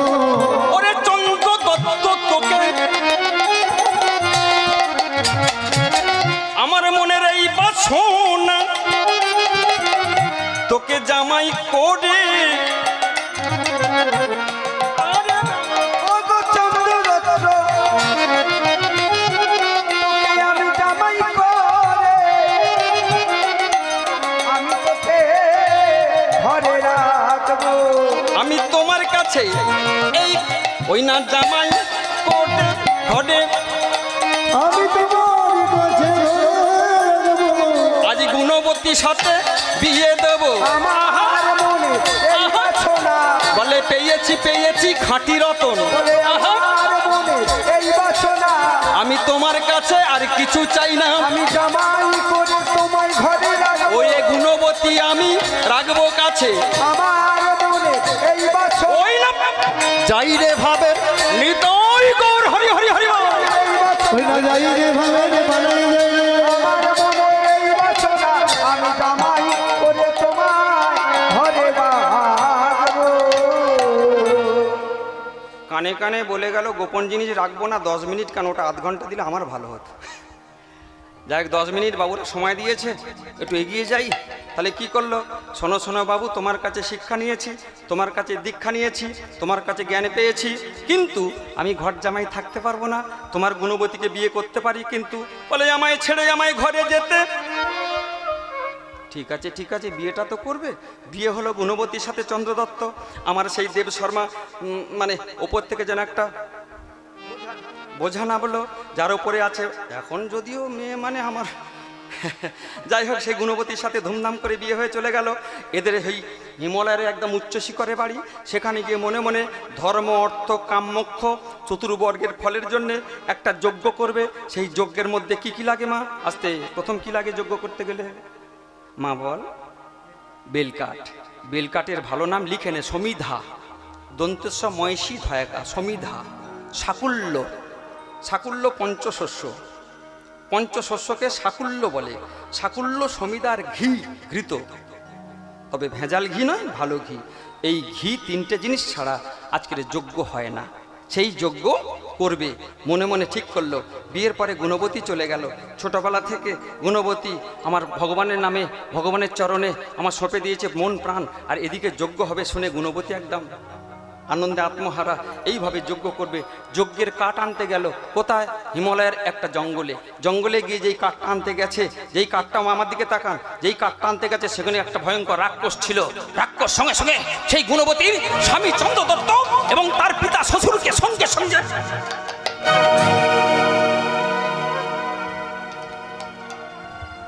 রাক্ষসের পেটে চন্দ্রদত্ত সমিদা অর্থাৎ বেলকাঠ আনতে গিয়ে যখন মারা যাচ্ছে, বদনে তাদের কৃষ্ণ নাম ছিল। এবার একটা কথা বলি, কৃষ্ণ নাম থেকে যদি কেউ মরতে পারো, সে গলায় দড়ি দেওয়া হোক, বিষ খাওয়া হোক, যাই হোক, তখন যদি হরিনাম বদনে থাকে, তোমার জন্মটা অপঘাতে হলেও তোমার কিন্তু। তা এখানে এমন কোনো ব্যক্তি বা আমরা কেউ আছি যে বিষ খেয়ে সেই যন্ত্রণা সহ্য করবো নাকি হরিনাম করব? কষ্ট তো হবে। মরার আগে বিষ খাওয়া তো গলা দড়ি দূরের কথা, এমনি নর্মাল মৃত্যুতে কেউ হরিনাম করতে পারবো? কিছু কিছু ব্যক্তি ছাড়া যারা অভ্যাস করে বেফাসে বলে ফেলে। যেমন জবনকুলের হরিদাস দিনে রাতের মধ্যে 3 লক্ষ হরিনাম করতো, খেতেও হরিনাম, খাচ্ছে মুখ নাড়ছে হরিনাম। কি করছে? ইন্দ্রিয় বলছে। তাহলে বসে আনতে হবে। সেসব তত্ত্ব কথা অনেক চলে যাব আস্তে আস্তে। হরিবল। মৃত্যুর পূর্ব মুহূর্তে তারা হরিনাম করতে করতে মূল্য বলে স্বর্গ থেকে দেবদূত এসে নিয়ে চলে গেল। নিয়ে চলে যাওয়ার পরে গুণবতীর কানে এসেছে, তোর স্বামী শ্বশুর মেয়েটা কি নিয়ে থাকবে? নারায়ণের কাছে ছুটে এসে কাঁদছে, ঠাকুর গো, আমার স্বামীকে কিছুদিন সংসার করতে পারলাম না, আমার শ্বশুরকে সংসার করতে পারলাম না, নিয়ে নিলে ঠিক আছে। এই বলে গুণবতী প্রতিদিন হরিদ্বারের ওই গঙ্গাতে স্নান করে। স্নান করতে করতে উঠে স্নান করে যখন চলে যায়, দেখছে আমার 5 জন সাধু মিলে, বাবার মতো চেহারা 5 জন সাধু মিলে কার্তিক মাসে ভাগবত পাঠ করে। ভাগবত পাঠে প্রতিদিন শোনে। গুণবতী শুনতে শুনতে শুনতে শুনতে আস্তে আস্তে একাদশী ব্রত এবং কার্তিক মাসের সেই ভাগবত পাঠ এবং ব্রত মাহাত্ম্য কথা শোনার পরে প্রতিদিন প্রতি বছর গুণবতী সেই কার্তিক ব্রত করতে থাকে। করতে করতে করতে করতে বয়স এই মায়ের মতো হয়ে গেছে। মায়ের মতো বয়স হয়ে যাওয়ার পরে কার্তিক ব্রত পালন করার পরে যখন গঙ্গা স্নান করছে, স্নান করে ডুবে উঠেছে, ডুবে উঠে যখন হরিদ্বারে সেই সিঁড়ি থেকে উঠতে উঠতে একটা পা পিছলালো, সঙ্গে সঙ্গে কি হলো? তার 6টার ছুটি। বড়তাল ফেলবো কোথায়? এসে তো যাচ্ছে। তার ছুটি হলো রে, তার ছুটি হলো রে, তার ছুটি হলো, তার ছুটি হলো রে, ছুটি হলো রে, গুণবতীর ছুটি হলো। আরে 6টার ছুটি, ছুটি হলো রে, ছুটি হলো রে, ছুটি হলো রে। 6টার ছুটি মানে মারা গেল। মারা যাবার পরে ওপর থেকে 2টো দূত এলো। দূত আসার পরে হরিবল হরিবল সঙ্গে সঙ্গে চলে যাচ্ছে। শরীরটা কি শরীর? বৃদ্ধ শরীর। গুণবতী শরীরটা যেই স্বর্গের দরজায় প্রবেশ করতে যাবে, সেই গুণবতী শরীরটা পাল্টে গিয়ে লক্ষ্মী স্বরূপা লক্ষ্মীমন্তা নারী হয়ে ওই স্বর্গের মধ্যে। লক্ষ্মী স্বরূপা গুণবতী যদি স্বর্গে থাকে, তাহলে কৃষ্ণকে পাবে কি করে? এটা তো জানতে হবে, কিন্তু জানতে তো সময় দেওয়া হবে না। 3 ঘন্টা আমার বাঁধা, প্রায় প্রায় বলছি। এখানে একটা সিস্টেম আছে, ঠিক সময়ে দল তুলে দেয়, ঠিক সময় যতই ভালো গান করো যাই করো। হরিবল। গুণবতী হরিবল পরবর্তী জন্মে সেই স্বর্গেতে থাকতে থাকতে তিনি আসল শরীরটা পাল্টে ভগবানের সবার আশীর্বাদ নিয়ে তিনি সত্রাজিৎ রাজার ঘরে সত্যভামা হয়ে। কার ঘরে? সত্রাজিৎ রাজা। সত্রাজিৎ রাজা, তার একটা ভাই ছিল, তার নাম প্রসেন। এই প্রসেন এবং সত্রাজিৎ রাজা প্রতিদিন সূর্যের উপাসনা করত। ওং নমো জবা কৌশম শঙ্কাশন কাশ্যপে মহাদূতিম ধ্যান্তরং সর্বপাপগ্ন প্রণতস্মি দিবাকরণ। সূর্য নারায়ণকে প্রণাম করার ফলে সূর্য দেবতা প্রসেন এবং সত্রাজিৎ রাজাকে বললেন, বৎস, আমার কাছে প্রার্থনা প্রতিদিন কাঁদো আর বলো কি চাই? প্রভু, প্রজাদের মঙ্গল। প্রজাদের যে রাজা দেখে তাকে সুরাজা, সুশাসিত দেশ বলে। আমরা প্রজাদের মঙ্গলের জন্যে, প্রজাদের দেখভালের জন্যে আপনার কাছে এমন একটা জিনিস চাইছি, সেই জিনিসের বলে আমাদের প্রজাদের যেন কষ্ট না হয়। এই বলে সূর্য দেবতার তপস্যা, আসতে মেরো না, সূর্য দেবতাকে তপস্যা করার ফলে আস্তে আস্তে সূর্য দেবতা একটা মণি দিল। মণিটার নাম সামন্তক মণি। মনে থাকবে, খগেন্দা পাঠ করে। সামন্তক মুনির উপাখ্যান। সেই সামন্তক মুনির কাজ হলো সংসারে বা যার কাছে থাকবে প্রতিদিন 25 থেকে 30 সের করে সোনা দেবে। হাঁস যেমন ডিম পাড়ে, ডিম খাবার জন্য খড় মানে আমরা কুঁড়ো খাওয়াই, ভাত টাত খাওয়াই, ওই সোনা সামন্তক মুনি প্রতিদিন 25 থেকে 30 সের করে যদি সোনা দেয়, তাহলে সেই রাজত্বে কোনো অভাব থাকে? থাকে না। এই বলে সামন্তক মুনি পাওয়ার পরে প্রসেন এবং সত্যজিৎ রাজা এবং একটা সুন্দরী কন্যা সত্যভামাকে নিয়ে বেশ দিন চলছে, রাজত্ব চলছে। চলতে চলতে হঠাৎ দ্বারকাধীশ কৃষ্ণচন্দ্র কি, দ্বারকাধীশ কৃষ্ণচন্দ্র কি, দ্বারকাধীশ কৃষ্ণচন্দ্র কি। 56 কোটি যদুবংশের মধ্যে সেরা ছিল কৃষ্ণ।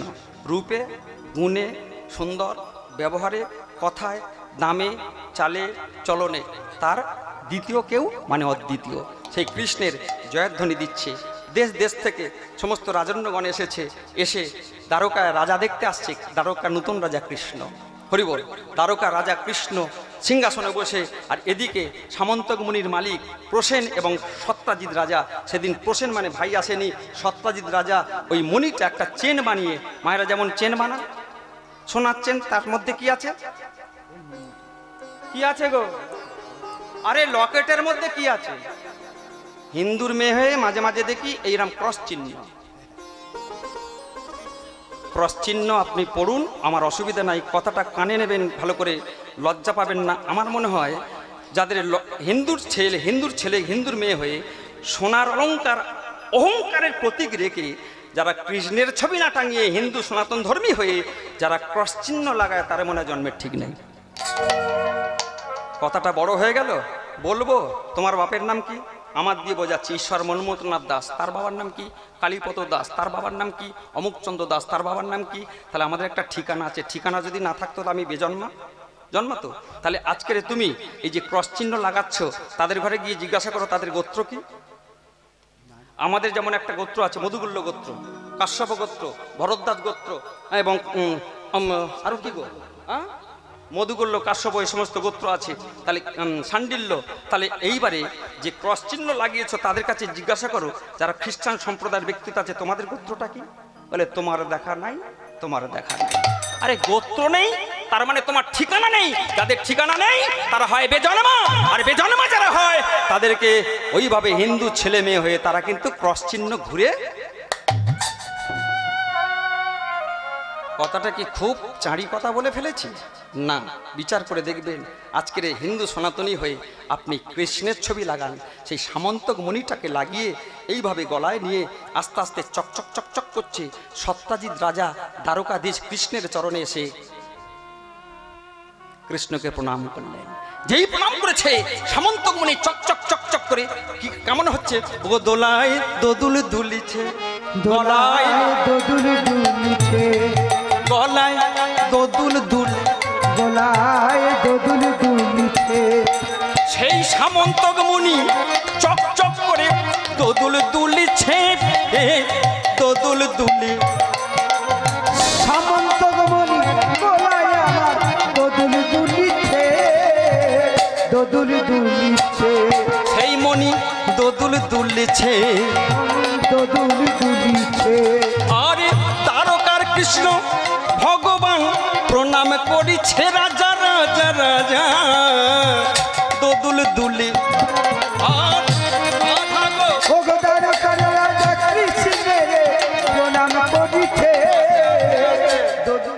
যেই নিচু হয়েছে ভারী জিনিসটা, তখন কৃষ্ণ সব জানতো মনির হিস্ট্রি। যিনি আমার ভগবান তিনি কি জানবেন না? সঙ্গে সঙ্গে বলছে, সত্যজিৎ রাজা আপনি খুব গুণবান, আপনার দেখতেও সুন্দর, তার উপর গলায় এই যে মালাটা সামন্তক মুনি চকচক করছে, আমাকে তুমি প্রণাম করছো, প্রণাম করতে হবে না, পাশে বসো। আমি একটা কথা বলি, আমার এই যে 56 কোটি যদুবংশ বট্ট টালে টলে চলছে, আমি জানি এই মণিটা আমাকে তুমি উপহার দাও।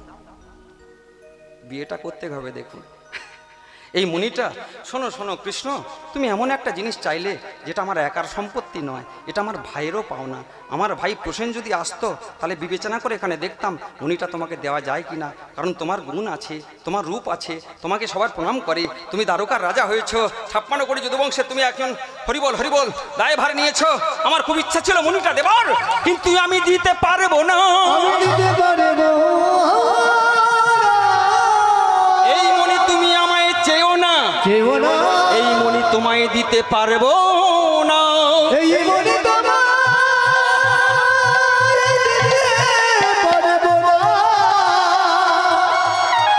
তুমি আমায় মণিটা